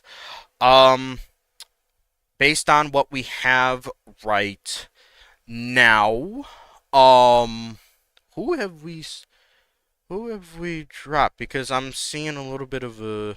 Oh, no, is it inconsistency? Let me see. Oh, yep, right. We still have Gonzaga to figure out, but that's fine. So they're still in the mix. I'm sure we're about to rank them here, but Gonzaga, Louisville, Arizona, Florida, Florida State, Missouri, UCLA, New Mexico, Alabama. Uh, I'm I'll add these in because in the coaches poll or like the LCAA poll, now we technically call it, these were teams that were like part of the next five. Uh, I don't agree with some of them, but I'll include them anyways. St. John's, Ohio State, UConn, and Washington. So I know it's a lot of names, but I'm sure you have your own ideas and we can talk about them. So My four teams that I have there are Louisville. It goes Louisville, Rutgers, Missouri, Yukon. Where the hell are you getting Rutgers from? Okay, Yeah, I what? like Pons' game plan. He young core team. That that team is going to be. It's exactly just like Missouri. Missouri is 3 years into their project, though. You're talking about a year one. Come on, you got to give them a chance. You're going to give No, some of the. no, no. I'd give it an opportunity. Let me put this into perspective for you. All right, I'm about to lay Pons, some I facts believe for in you. you. First of all, Power Index has them number 58. First of all, their best player on this team, their two best players on this team are going to be guys that were in bench roles last year. Kale Deflect and Dash Bozo. I'm not saying they're not going to be good. I'm just saying that they're now going to be first-time starters. They have a bunch of freshmen and they have a bunch of unproven commodity on the roster. You want to know where I currently project them right now? Barely in the tournament at a 12 seed play-in. Brother, you are Ooh. overshooting on Rutgers like crazy. I thought your conversation about Michigan was wild. This is taking the cake. Hey, you know what? You got to give those young team a chance. You know, you Not now. We're talking about now. We're not talking about 3 years from now. We're talking about now. We didn't even give all right, Cal this kind of consideration, and they honestly did the whole youth project better. all right. Well, I Rutgers can't is do not it. making. I can't do Rutgers. Rutgers to me is a team that will struggle to even make the tournament in year one. Um, are we agreeing with Louisville at 22 then? I can live with Louisville at 22. Yes. Yes. I like what they got. I have questions about their front court. It's big, but they're very one dimensional. So we'll see. And the backcourt doesn't give me confidence because of J Love Richter. Um, I know I made the joke a couple days ago, but I'll say it again. Lay off the alcohol, buddy. You're now starting point guard at Louisville. Anyways, I can live with Louisville at 22 though. Rutgers, you gotta drop, bro. I'm sorry. I know. I'm sorry. It was a good argument, but it wasn't getting past the court. It was a good argument for the future, not this season. You can't rank teams based on what they can be 3 years from now. You can try and rank them based on where you think they could be by the end of the season. You can try that. But this is a project that will take a few years. Even Ponce said this himself. So you got to pivot here somehow. So, what were the other teams that you said? I had, based on who we still have Gonzaga on the board. We have Arizona, Florida, Florida State, Mizzou, UCLA, New Mexico, Alabama, and then St. John's, Ohio State, Yukon, Washington. I can I can get past with Gonzaga being 23. Yeah, I think we dropped them enough. Yeah, Um, 2 spots left. 24 and 25. I think this is where you can make an argument for Missouri for 24. I'm just thinking about it because I could see an instance. I don't like majority of them though, but in a few instances maybe. Uh, Explain that one to me. I understand you like their project and what they've been building in terms of the consistency. Is that just about it, or is there more to it? Um, it. I know they lost their head coach, unfortunate event. Dumb move. Dumb move. Yeah. Um, but their roster kept together after that moment. Um, who did they play in the preseason? Rutgers. They beat Rutgers. Barely. 1 point. Um, I just I don't see your logic with these CPU teams. I don't see it. I can't necessarily put all my stock into the user ones if we're gonna break the fourth wall here, as some say. Um, because some of these other teams that are very loaded on the other type of player that you mentioned, um, they're still good. And I can't ignore that. I just can't. Um, I do appreciate what Mizu has done, and I like the progress that they've made. The issue is that the decision to go double big, but double in the paint big without any floor stretching ability is a cause for concern. And to me, this is a Mizu team that is built somewhat like Louisville, but they play different ways, and Louisville has seemingly found a way to be able to utilize their skill sets better than Mizzou. I mean, think about it. Here's Louisville beat Oregon in the preseason. I here's understand. the Yeah. thing. Okay, go. Sure. So sorry, I know you were talking about. Why haven't we talked about UConn?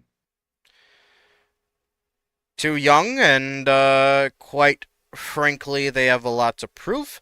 Especially, they need to be able to prove to me that they can win at a high level with starting someone who is 5 feet 8 inches tall. Okay. Okay. Okay. I So, like the front court though, but only one of those guys is like a clear cut like all conference team caliber player. So, but I at least give him that. a team that I like that you said, Florida. Is this where would you put him at 24 now that we've had time to like think about other options? I think Florida, and then I think my former team of Alabama at 25. I don't hate the shout for either one of them. Let's roll with it. Let's roll with it. All right. I have no arguments. All right, just to recap, our top 25 is finally complete. Took us a while, as you predicted. All right, Yeah, right? all right, here we go, and I'll this time go from the bottom towards the top of our list. So at 25 is Alabama, 24 Florida, 23 Gonzaga, 22 Louisville, 21 LSU, 20 Oklahoma, 19 Indiana, 18 Villanova, 17 Michigan State, 16 Iowa, 15 West Virginia, 14 Oregon, 13 Houston, 12 Wisconsin, 11 Auburn, 10 Xavier, 9 Kansas State, 8 Duke, 7 Notre Dame, 6 Providence, 5 Kansas, 4 OK State, 3 Michigan, 2 Marquette, number 1 Creighton. Um, I know we've done a lot of agreed, well, not agree to disagree, but some compromising. But overall, you can live with this top 25. I can. I can. I think that matters in the end, just as long as you can live with it. All right, segment complete. Third one. I think at the end, after all the preseason stuff is done and we actually get into actual regular season, either me or one of the media pages will just put together a carousel like showing all the top 25s. I think it'll be cool to look at in hindsight and in retrospect, just to see like which combined top 25 proved to be the more accurate one. But Yeah. it would do with in due time, that kind of thing. So it'll be interesting, I think. All right. So now we're on to the SEC portion, the conference you used to coach in. For this one, we'll go about it more in a quick fire way. try to shorten our explanations because now we don't have to reason with each other to give our answer. We say what we think and just give our opinions on it. And we will start with this as I am trying to go to where I talked about it. Okay, so the tradition is that we try and make the case for each team to either win the SEC title or national title. We're gonna go about this a little differently. I'm gonna say a team. You tell me if you see national title realistically for them, SEC title, or neither. If you give me national title, obviously both for SEC as well. SEC clear, it's like in conference sure, nationally no, and then yeah no. And if I don't necessarily agree with what you're saying, I'll just ask you to give like a quick explanation. We'll make it simple. Okay, all right, and we'll start and we'll go alphabetically in order. So just to make this easy on the eyes and also for everybody following along. All right, we start with what is it? The Crimson Tide, your former team. Um, I'll let you answer first, and then I'll follow up with it. What do you see? Do you see any national title, SEC title aspirations for them? Any realistically? I don't see them um with anything, but I see them making a run in the SEC tournament. Okay, okay. There's a reason to say that. I see an SEC title shot in the dark, not a national title. By the way, some teams will skip because honestly they're non-factors. Sorry, Arkansas, your buns. Auburn. Yeah. I can see SEC title. I think SEC title is at best. I don't think national championships there yet. There's just too many great teams that are above them. Technically speaking, if we get to week 6 of our season and we get to the portion of the rankings, I'm sure you've heard about the trend in real life, like how every single national champion for like the last like 20 plus years, besides 2023 UConn, was ranked top 12 in in the AP poll, something like that. Uh, I've actually found that it's very that ours is very similar, if not exactly the same way. Oddly enough, so if that was the case, Auburn's kind of outside of it, and technically speaking, you would be right on that. I do see a national title shot in the dark for them. I do see it. Shot in the dark though. SEC title, they're my SEC favorites right now. So yeah, for sure SEC.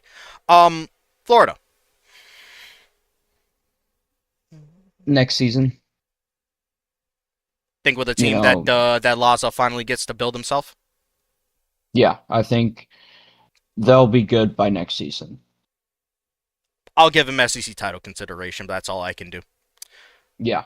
We're skipping Georgia. Unfortunately, Mike White is not there, and in this situation they did not yet get the $10 million donation for basketball. Apparently it came from the owner or like the CEO of FanDuel. Something like that, which is kind of wild. But Kentucky, we can talk about them. Anything for them? I don't I don't think so. I think maybe a second round in the SEC tournament. SEC title if Thunder strikes twice. I do like what they have. I just don't know if it's all that good enough. But yeah, definitely not a national title. LSU. Um, maybe semifinals. If you're talking so highly on them, I think semifinals. So at the very least, they have a shot at an SEC title. Yeah. Same here. I don't think they have the profile for a national championship, but SEC title could definitely happen. Mississippi State, you're getting skipped. Your buns. Missouri. Um, I think semifinals. I don't think they can reach the SEC championship. They're too one-dimensional up front for a national title. Um, SEC could happen. They're just gonna have to hope that the SEC tournament is played through bully ball and through the front court. I don't know how likely that is to happen, but uh, I mean they made it to the SEC tournament championship game last year, but it was a little bit of a different team, and they actually were better suited for the modern approach. Ole Miss. Um, mm, no, maybe next season. I think their head coach right now, he's a good guy. He's a great recruiter. One of my players was recruited by him, and I can say, fully, he is a great coach. He snagged Brant Mediger, the grad transfer from Oregon, but that's unfortunately all he really got in terms of like the game changers. Yeah, I don't see anything for them. They'll be at least competitive in the SEC. That's about it. South Carolina, your buns. I'm skipping you. Tennessee. Tennessee, you were so good. You were a former national champion, but Brick has been MIA. I think SEC's title is at best. I think they go against Auburn, Can see but it. I don't think they win it. But I think they make it there. They have a chance. Um, this isn't the physically overpowering Tennessee that we got to really know over the last few years. Those guys have now moved on to the LBA. So yeah, it's just a different team. Yeah, what's his face? Shamori Pons is now their tallest player, and I think they only have one 7-footer now. It's just a completely different Tennessee team. Yeah, SEC title at best. Texas A&M. They have a head coach. Apparently they do still. I don't know if he has. I don't know if he has a pulse or not, but apparently they still do. I would just give them nothing. I don't know what they could do. I don't see anything for them. I don't even have them making the tournament. Last but not least, Yeah, Vanderbilt. Vanderbilt as a coach. Nah, it's just a cool story for them to finally get a little bit of Oh, NIL. They'll at least be competitive and not get dog walked by every competent team. At least that. yeah. Nothing. Yeah, same. Nothing. This was honestly an easy one. Um, Next segment, and we're still staying here. The SEC is the rest of this episode. Now we get to do this exercise, and I get to see exactly how you process the concept of winners and losers, specifically for this off season, and even more specifically, we both pick our own three winners and then our own three losers. Answers have to be different. They don't have to be correct, just different. And I'll start with you. Your primary winner from the SEC this offseason is who? It can be, by the way, it can be a team, it can be an individual player, it could be a group of players, it could be a coach, or it could be anything else a part of the SEC. We are very flexible here, so who you got? I think my overall winner of the SEC is Auburn. They started off shaky in the offseason, losing Frost, hiring a new head coach, but then getting him back. I think that's a big win for them. Sure, sure. I like that answer. I like one facet better. Um, I'm gonna say Florida because they got Logan Laza, and I know it's very last minute, but I like what Laza could do with Florida. I truly believe in it. The SEC to me is more wide open than it has ever been before. Um, I think he can take advantage, especially down the road. And then I know it's not necessarily in terms of winner, especially for this season specifically, but we didn't specify that it has to be for just this season. I think just going forward, it's a great thing for them to now have Logan Loss as their head coach. So primary winner for me is Florida. Who's your next winner? Um, it's Florida. I think, with them, You got to go different, or at least I gotta explain, get different. or at least try and go with maybe something specific about Florida. Because I said Florida in general. You can go specific Yeah. for something about Florida, or switch it Just up a little let me, bit. let me see. I think you know what? Florida. I'm gonna go with the respectable schedule that they have.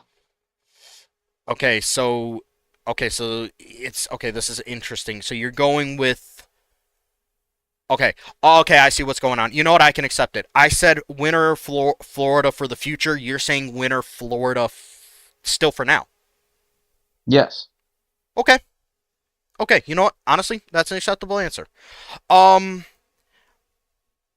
Okay.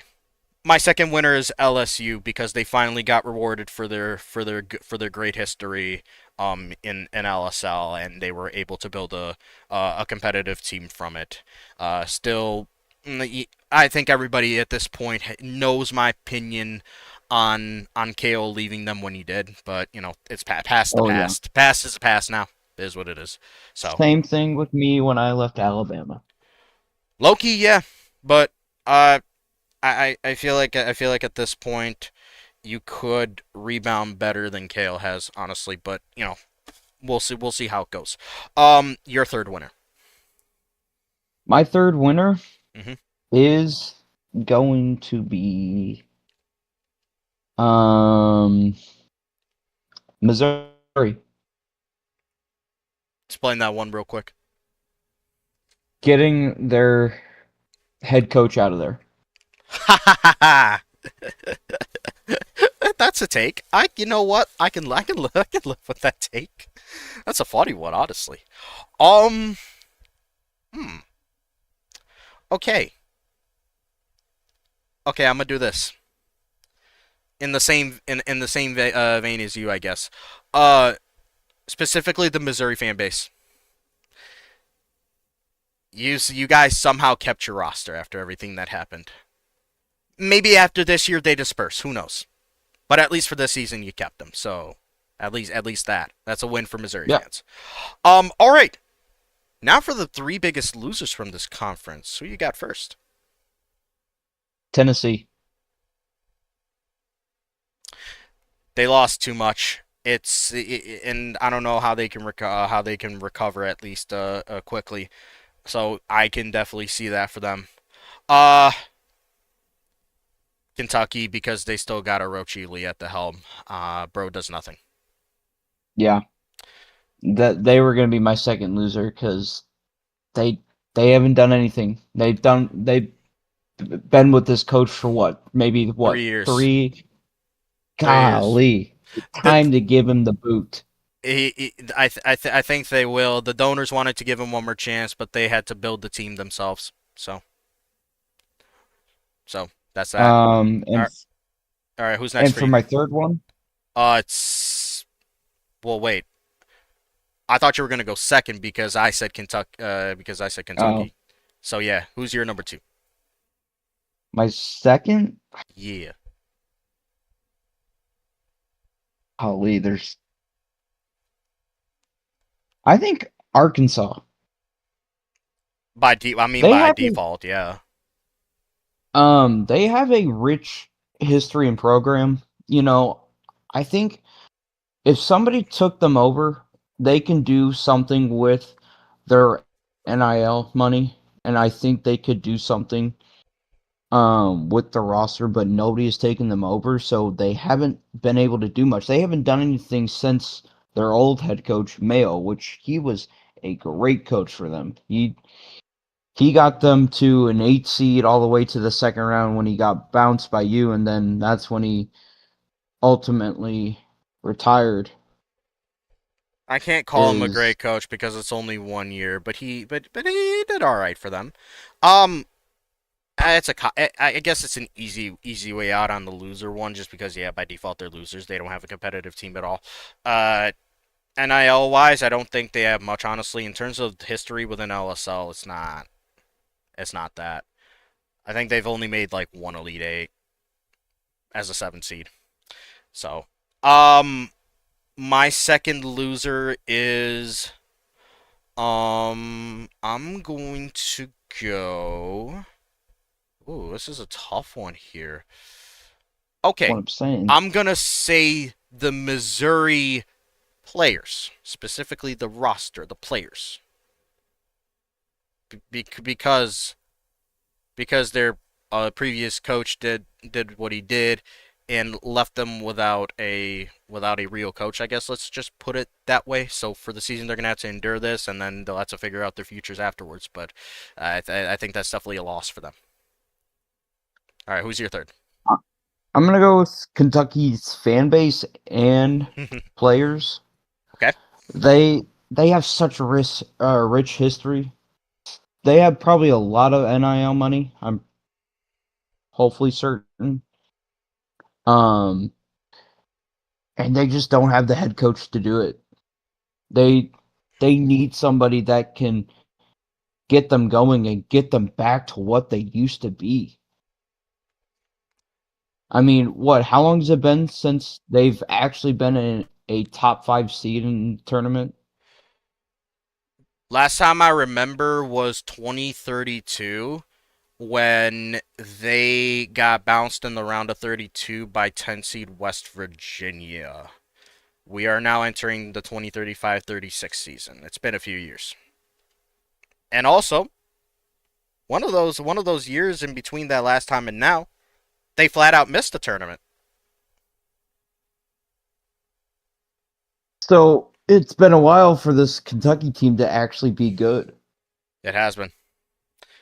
They need, but they deserve better based on the history, and the overall feeling is that Orochi Lee is is going to be packing his bags early on just to make sure enough time is given for him. All right, I got to pick one more loser here. Uh, I'll go Texas A&M because their coach no showed after all the promises that he delivered in the interview from which he got hired based off of. He didn't deliver. They at least have it. They have a team. They have a team. Ain't gonna be much. Ain't gonna be special. Honestly, I'm gonna take this opportunity to dunk on him a little bit just to end off the segment. When your best player is projected to be a Rick Thomas Jr.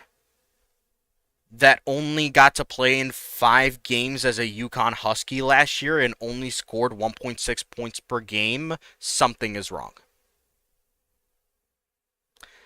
Yeah, that is bottom of the barrel dog water bad player. Blakely, Blakely, you duped us. We'll pack your bags for you because apparently you can't even do that yourself. All right. Next topic here. So this is an interesting one. When we talk about swing pieces here throughout the last couple episodes, we have deemed this to be defined by a player who isn't projected to be like a top three option or considered like one of the top three best players on the team, but if they, how do I say it, perform to their potential, it can take that team from being like good, okay, in certain situations, and it can take them to another level because now the how do I say it, the supporting cast, so to say, is just better, and we try and identify one player that would have the biggest impact in that regard. So same thing as before. You give your answer. If you want to explain it quickly, you sure can. You don't have to. I'll give you mine. These can be the same. They don't have to be different, and we'll go in alphabetical order. Starting with Alabama, who do you think is their swing piece? Um, I think. Oh God, let's look at their last names for these players. Why do that to me? Um, I think Ben McDermott is Alabama's key player. So what about swing piece? Because key player is, yeah, but if anything, he's projected to be like probably their best player based on everything I'm seeing. He's supposed to be the guy, apparently. I think their swing player. Kristaps, St. Thomas. St. Thompson, I can live with that one. Yeah. If his floor stretching ability comes through for Alabama, yeah. Um, I'm gonna go Cruz Davis at their point guard spot. He did very well at Iona. I I did not see from him a contributor. How do I say it? I haven't seen a contributor facet of his game yet. He can score the ball though. He's gonna have to become more of a contributor though, and more of a playmaker. Under 2 assists per game at Iona, don't really like that. But if you can get those numbers up, it's a big swing.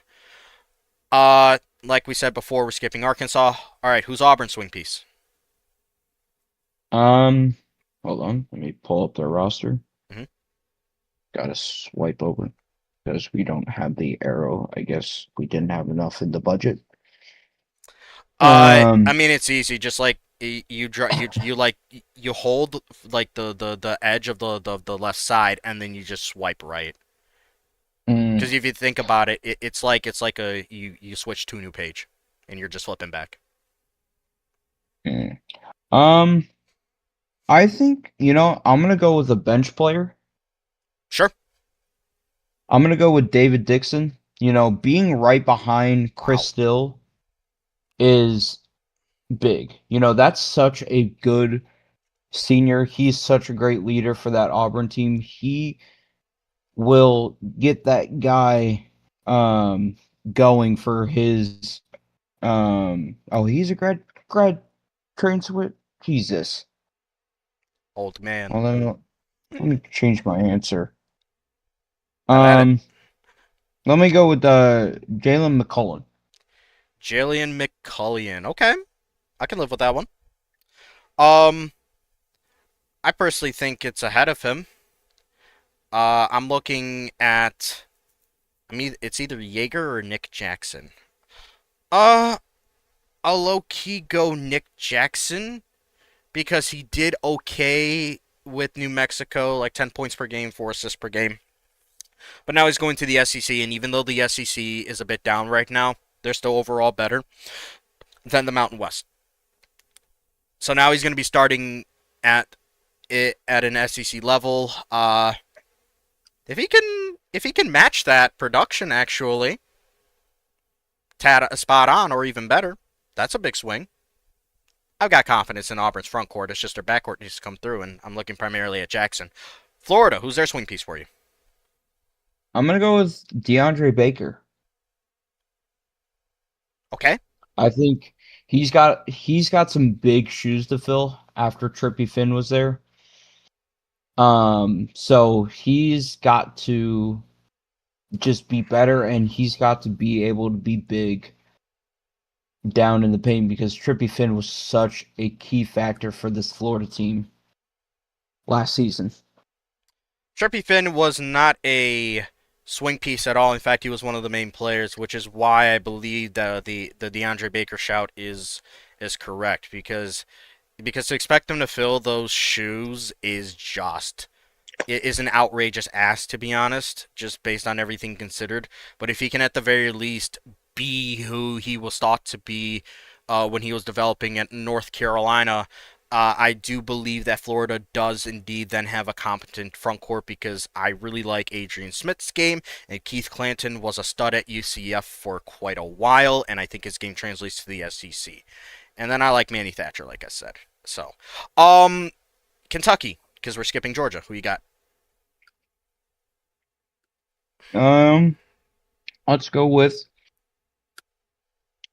Hugh Wilkins Jr. Ooh. He's he's either their best or second best player to me personally. But if you want to stick with that, you can. I'm going to. Okay. Okay. I'd actually go Trey Butler, the guy right next to him. Trey Butler is more unproven, and he's now getting a chance to actually start. Him and Hugh Wilkins Jr. actually have transferred over from Baylor together, so they remain teammates. And if anything, I'm looking at Trey Butler as a swing piece because I don't know what he's like as a starter. I know what Hugh Wilkins is like. So if Trey Butler can even uh, somewhat be able to cover Hugh Wilkins Jr., then that's an important swing piece. I could have went Turner Buttrey, by the way, but Loki, I think he's just there just to serve, hold at point guard. I don't think he's going to be asked to do much except just pass the ball. So all you got to do is just pass the ball. Trey Butler's going to be asked to do more, and I think that's a swing piece there. LSU, who you got? Um,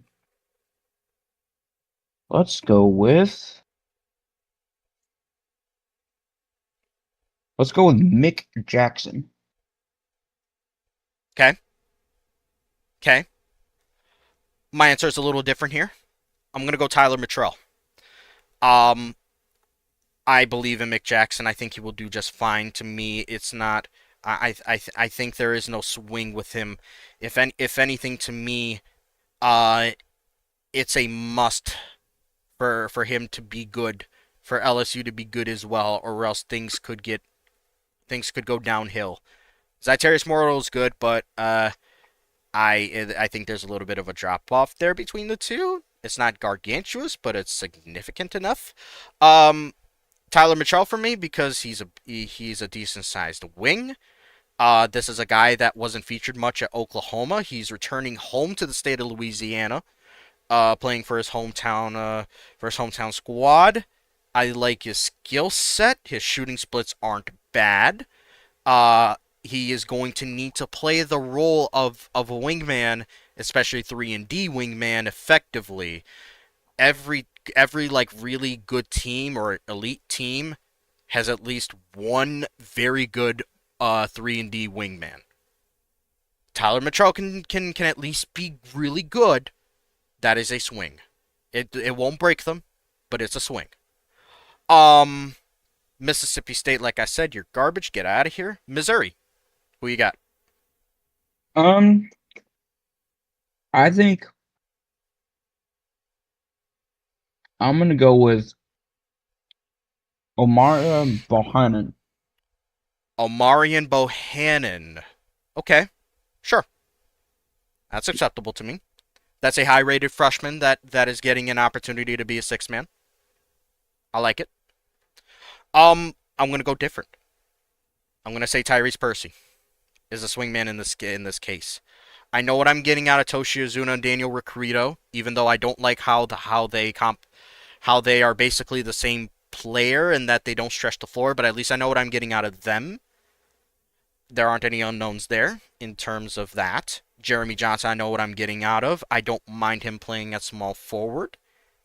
I think he fits at either of those positions. I think Willie being back as a graduate is very clutch. He did very well for Missouri last year at the shooting guard spot, over 15 points per game, over 5 assists a game. This dude was good, and I think he'll be even better this year. Tyrese Percy is a swing piece because, first of all, this is his first starting opportunity. Um, I like his frame. He's a tall guard. He is physically built to be able to handle that role. He just simply needs to be able to do his job. Do your job. Don't be don't be how do I say it? Don't be unplayable. If Tyrese Percy is at the very least playable, that is already a swing. Because I think Willie is already sufficient enough to be able to allow Missouri to run a two-guard system where Willie can be the guy that's mainly on the ball. Percy, just do your job. That's my swing piece. Ole Miss, who you got? Um, is their head coach an option? No, we're talking about players here. It's I just- know, I'm just kidding. Um, Jesus. Oh, I'm gonna go with the Oklahoma native. I'm gonna go with Brant Mediger. Low key, I don't know because to me, if anything, Brant Mediger is like the guy there. He is the number one option now. If we're talking like Brant Mediger on Oregon, yeah. But this Ole Miss Huh. team, without a Brant Mediger, they're not making the tournament. That's not a swing at that point. That is straight up. You're either there or you're on the ground. So All right, well then let me go with Ansel Downing. sure, works for me. I'm gonna go in a different direction here, and I'm gonna say Ufochukwu, Ifeanyi How do you Ufochukwu. even say that?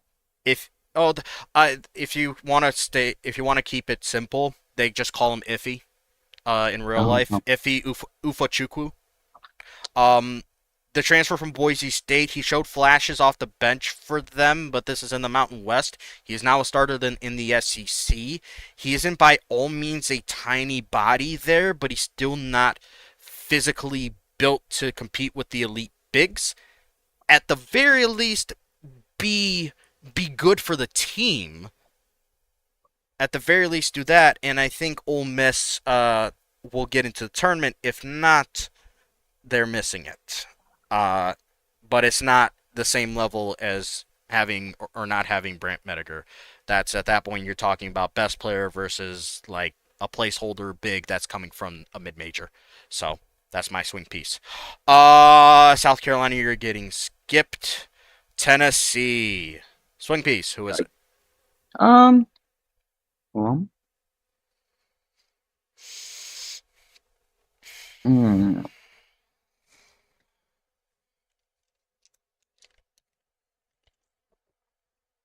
I'm gonna go with Alexander Carter. He's on this roster and he's a freshman, so it's gonna be interesting to see what he can do with these seniors and these grad transfers on this team with being such a young guy. I look at it the same way. I don't think he's going to be asked to do a whole lot, especially as a freshman. But at the very least, serve in the way that you need to as that young gun that has the capability to stretch the floor. I've heard he's got actually like above average athleticism for his stature, so that's actually very important for a Tennessee team that's lacking height. You want athleticism to make up for it. Um, yeah, yeah, I see swing piece material here from Alexander Carter. I agree with you here. The last two teams we can just take a whiff on because they're not really going to be doing much. Texas A&M, who's yours? Let's see. Let's see what they got. Let's go with Trey Alfonso. Okay,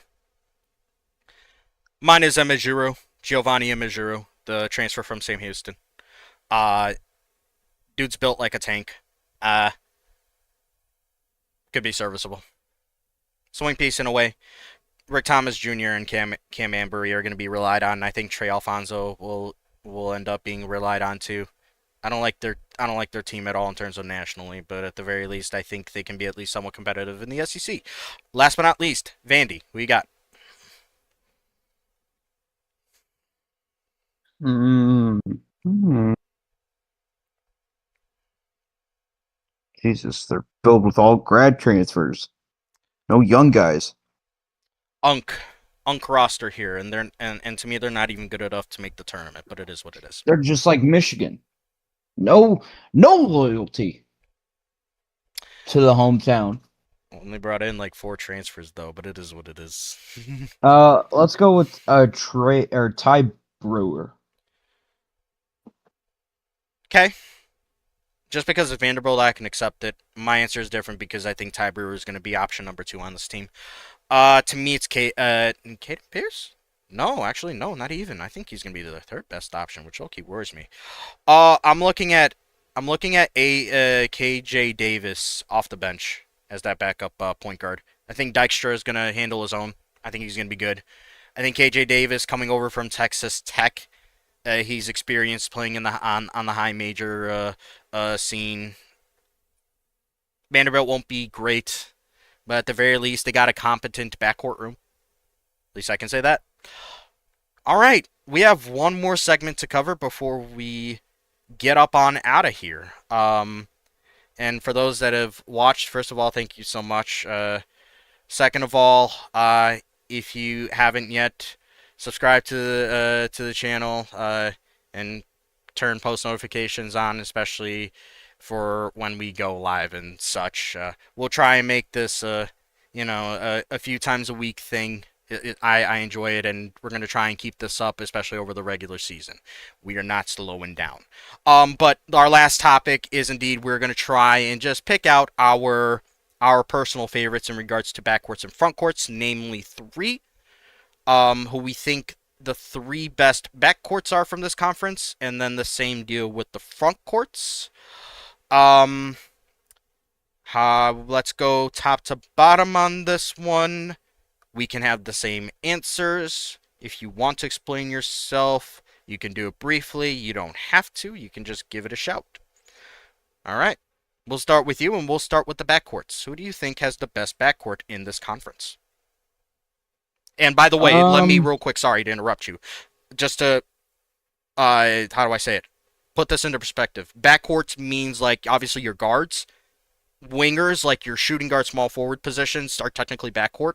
When we're talking about front court, it's of course center, power forward, and then it's also the pure forwards that are considered front court. So there's a little bit of a difference there, and it can mean different results because you're dealing with more players or fewer players, and the quality may be different or not as or not as stretched out, something like that. But either way, your opinion is your opinion. I just wanted to kind of put that into perspective before you start giving me yours. So, all right, with that said, number one backcourt for you from this conference, who is it?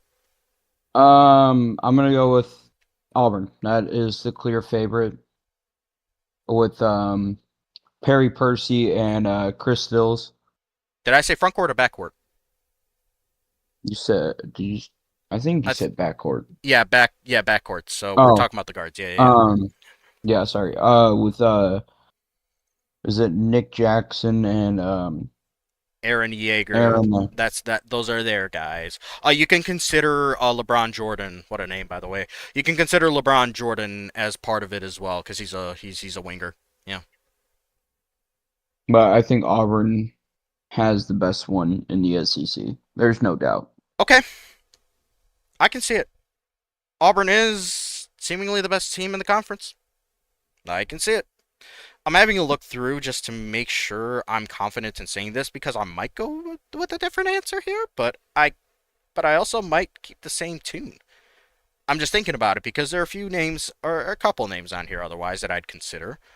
Um, I'm gonna go a little different here, and I'm gonna surprise you here. And this is, by the way, just out of pure opinion based on how I know these teams. Oddly enough, to me, I think Alabama is the best backcourt. Really? I think so. I like the range. I like the range that they have with Neville Koch and Cruz Davis. King Killmonger, he's had great moments at Cincinnati. Ephraim Johnson did some good things for UAB in their narrow loss against North Carolina in the tournament last year. Micah Bell has shown promise, especially in Ball State's two consecutive tournament appearances. He was all right there. And I like the future that they have there with Aldridge and Samuel, but of course that's the future, not necessarily now. But it's just something of note.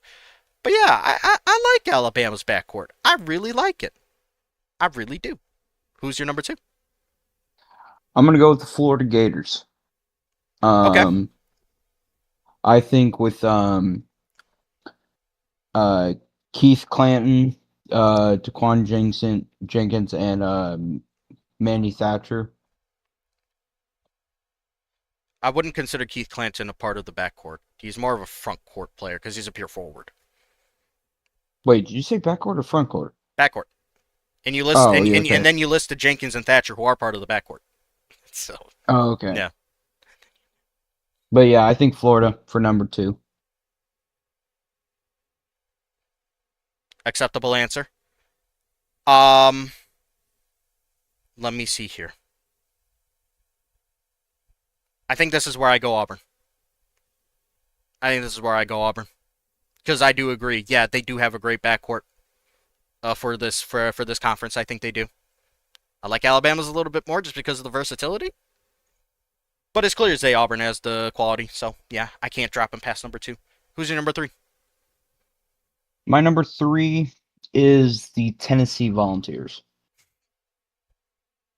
With Sid Vanilla and Joshua Rodriguez. I think they they will get this Tennessee team going good, but it's it just depends on what their head coach can do during the season. It's honestly very funny. I have the same third option as you in this case. I do really like Tennessee's backcourt as well, and in a case more than Florida's.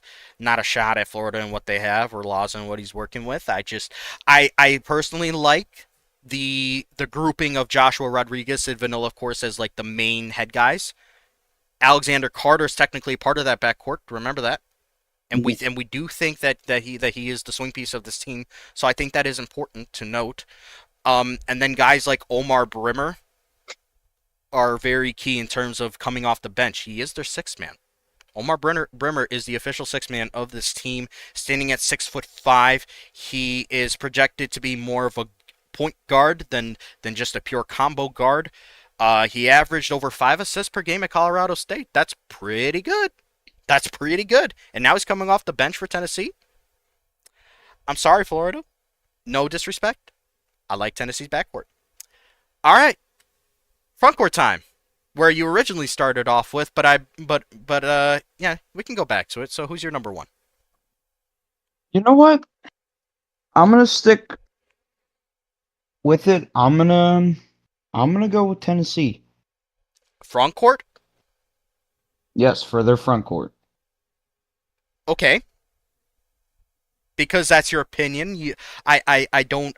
I can't really try and get you off of it. All I can tell you is who I have as my number one front court. If this was Tennessee with Yao Amigo still, yes, he's not there though. Um, in fact, it is indeed Auburn. Uh, Perry Percy and Chris still paired up once again. Perry Percy spurning being picked in the second round of the LBA draft to come back and play a fifth year with Chris Still. Lethal combination. Chris Still has developed a 3-point jumper that is crazy, and it makes me really like this Auburn frontcourt so much more. I understand that David Dixon and Gary Bates are the ones that are backing them up, but just based on the names and the production alone of those two guys, Hersey and Still, I don't see anyone above them. Not at all. To me, they're number one. Who's your number two? I'm gonna go with Auburn. I think that's where Auburn slips in for me. Okay. At least they're top two. I can live with that. Um, this one's tough. This one's tough. But I think Yeah. I'm finally gonna go in the direction that I thought I was gonna go in before. I like Florida's front court a lot. I got them number two. They are not. It's not necessarily in terms of traditional front court, but it's the fact that they got big enough dudes who are physical enough and that can play multiple facets of the game. Adrian Smith and Keith Clanton are two of the same player, and they're Swiss Army knives to me. That is crazy. And then you pair him up with a tall enough DeAndre Baker, who I think he himself has a lot to prove, and I think he will prove it. And then they got Brennan Lorient off the bench, who played at UAB last year, did pretty well for them. And then Michael Moore. This is a name I hope you remember because you were a part of the game, you were part of the stream where he played the 16 seed Winthrop versus 1 seed Marquette game. You remember that? Oh yeah. Remember that guy, Michael Mm-hmm. Moore, the big guy? Mm-hmm. He's now coming off the bench for Florida. That's big. That's huge. That's why I have Florida number two. I really like their depth. Justin Abson does add a little something just in case. I don't really consider him as like a needle mover, but he's there. It's a body. But otherwise, those names are like, yeah, this is number two front court in the country if Auburn did not return both Percy and Still. So, who's your number Mm-hmm. three? I'm gonna go with the Crimson Tide of Alabama. Okay. I think with having a 7'3" guy and then a 7-foot guy, I think that's big. I had someone else in mind here for number three. I now have to think about it real quick because I can see the vision for both to be number three. I'm talking about Tennessee as well, by the way. You're the team that Hmm. you put number one. Um, so they're working with Shamori Pons, Armani Shire. Sam Onu off the bench is actually nuts. He low-key should be a starter somewhere.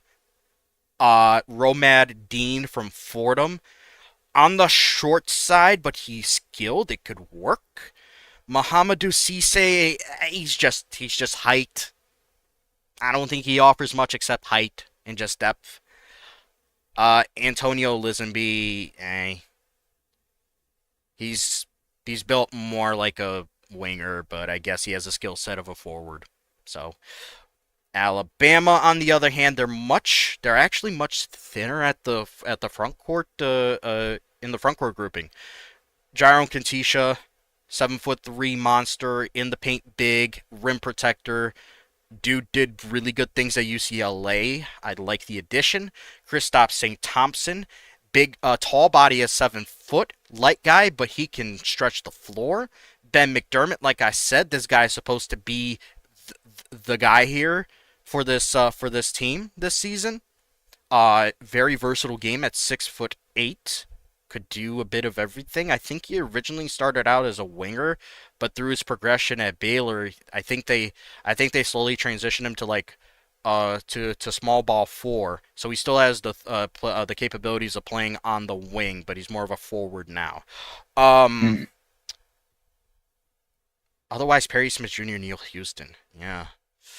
Okay, I think I'm just going to go based off depth, and I do respect what Alabama has, but I think just overall, just based on the flexibility that Tennessee has, I think I'll put him number three for front Hmm. court. Yeah, that's my Hmm. that's my grouping there. I think that's it for this episode, man. I mean, this was a fun one. SEC talk was fun, especially it came timely, especially with the news of Logan Laza re-entering the scene after quite a little bit away from it. His last season was indeed the season that Kansas made the national championship game and fell to the team that I just Hmm. talked about. Um, what could have been if I knew how to stop the iceberg back then, but can't do much about it now.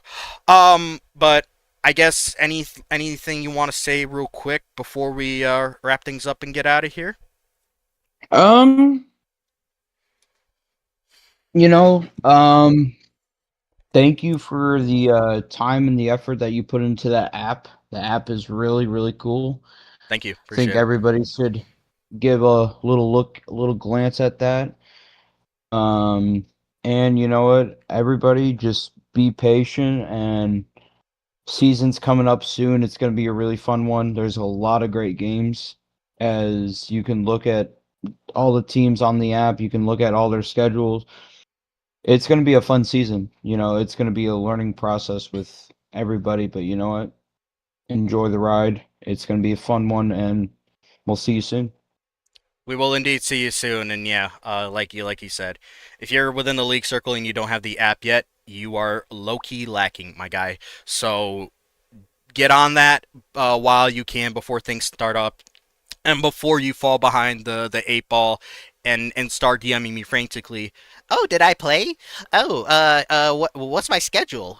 Who are my players? Wait. What's my left hand and what's my right hand? I don't know if it'll go that far, but I just feel like people would act like that if they're behind. Possibility. I'm low key just projecting and being a little bit of an asshole, but it is what it is. The game's a game. Right. But but of course, my last remark to you is I wish you the best of luck this season. The Big 12, like I talked about with Pugsley on the very first multi-person episode of this of LSL Court Vision, it is a mosh pit. And I'll say this real quick, just to keep it simple. I really like what you got in terms of your team. I am much higher on Colton Pike than others are, and I believe that things will work out. And I hope that this time around you finally break through that fence that is like between the round of 64 and round of 32. I believe you finally have the team to do it, and at least get to the Sweet 16. I think is very possible. So Yeah. I wish you boys the best of luck there in Norman. I hope it's not the first four that we make. I want to be sitting perfect in the first round and just waiting for my opponent. I project you to be there, and I hope it plays out that way. Um, and it actually exactly like that too. Like you'd be waiting on someone to come through. So, all right, guys, thank you very much for tuning on in. Once we figure out the next podcast episode, we will announce it. I know I'm sorry I didn't get to it this time around. It was put together kind of late, and then other things just snowballed in real time last night. And it held me up a little bit. Like that's why I couldn't get the topics out to my man right here like earlier than I could. Like I literally I think I put it through like before 1 a.m. or something like that. It was real late. Yeah, Uh so but a very unusual case of like last minute coach movement. So yeah, it is what it is. Fun season that is shaping up to be. I will see you all soon for it and we'll try and schedule that next podcast episode with whoever the co-host will be. Have a great rest of your Friday, and if it is Sunday somehow, by the way, I somehow have an opening this Sunday. If I can manage to schedule something with a co-host for Sunday, then you might even see me on Sunday. But if not, I hope you all have a great weekend. Whatever you guys plan on doing, however you plan on spending it, I hope it's enjoyable and relaxing. As I'm gonna be working all of it pretty much, but it's all good. And yeah, I'll see y'all soon.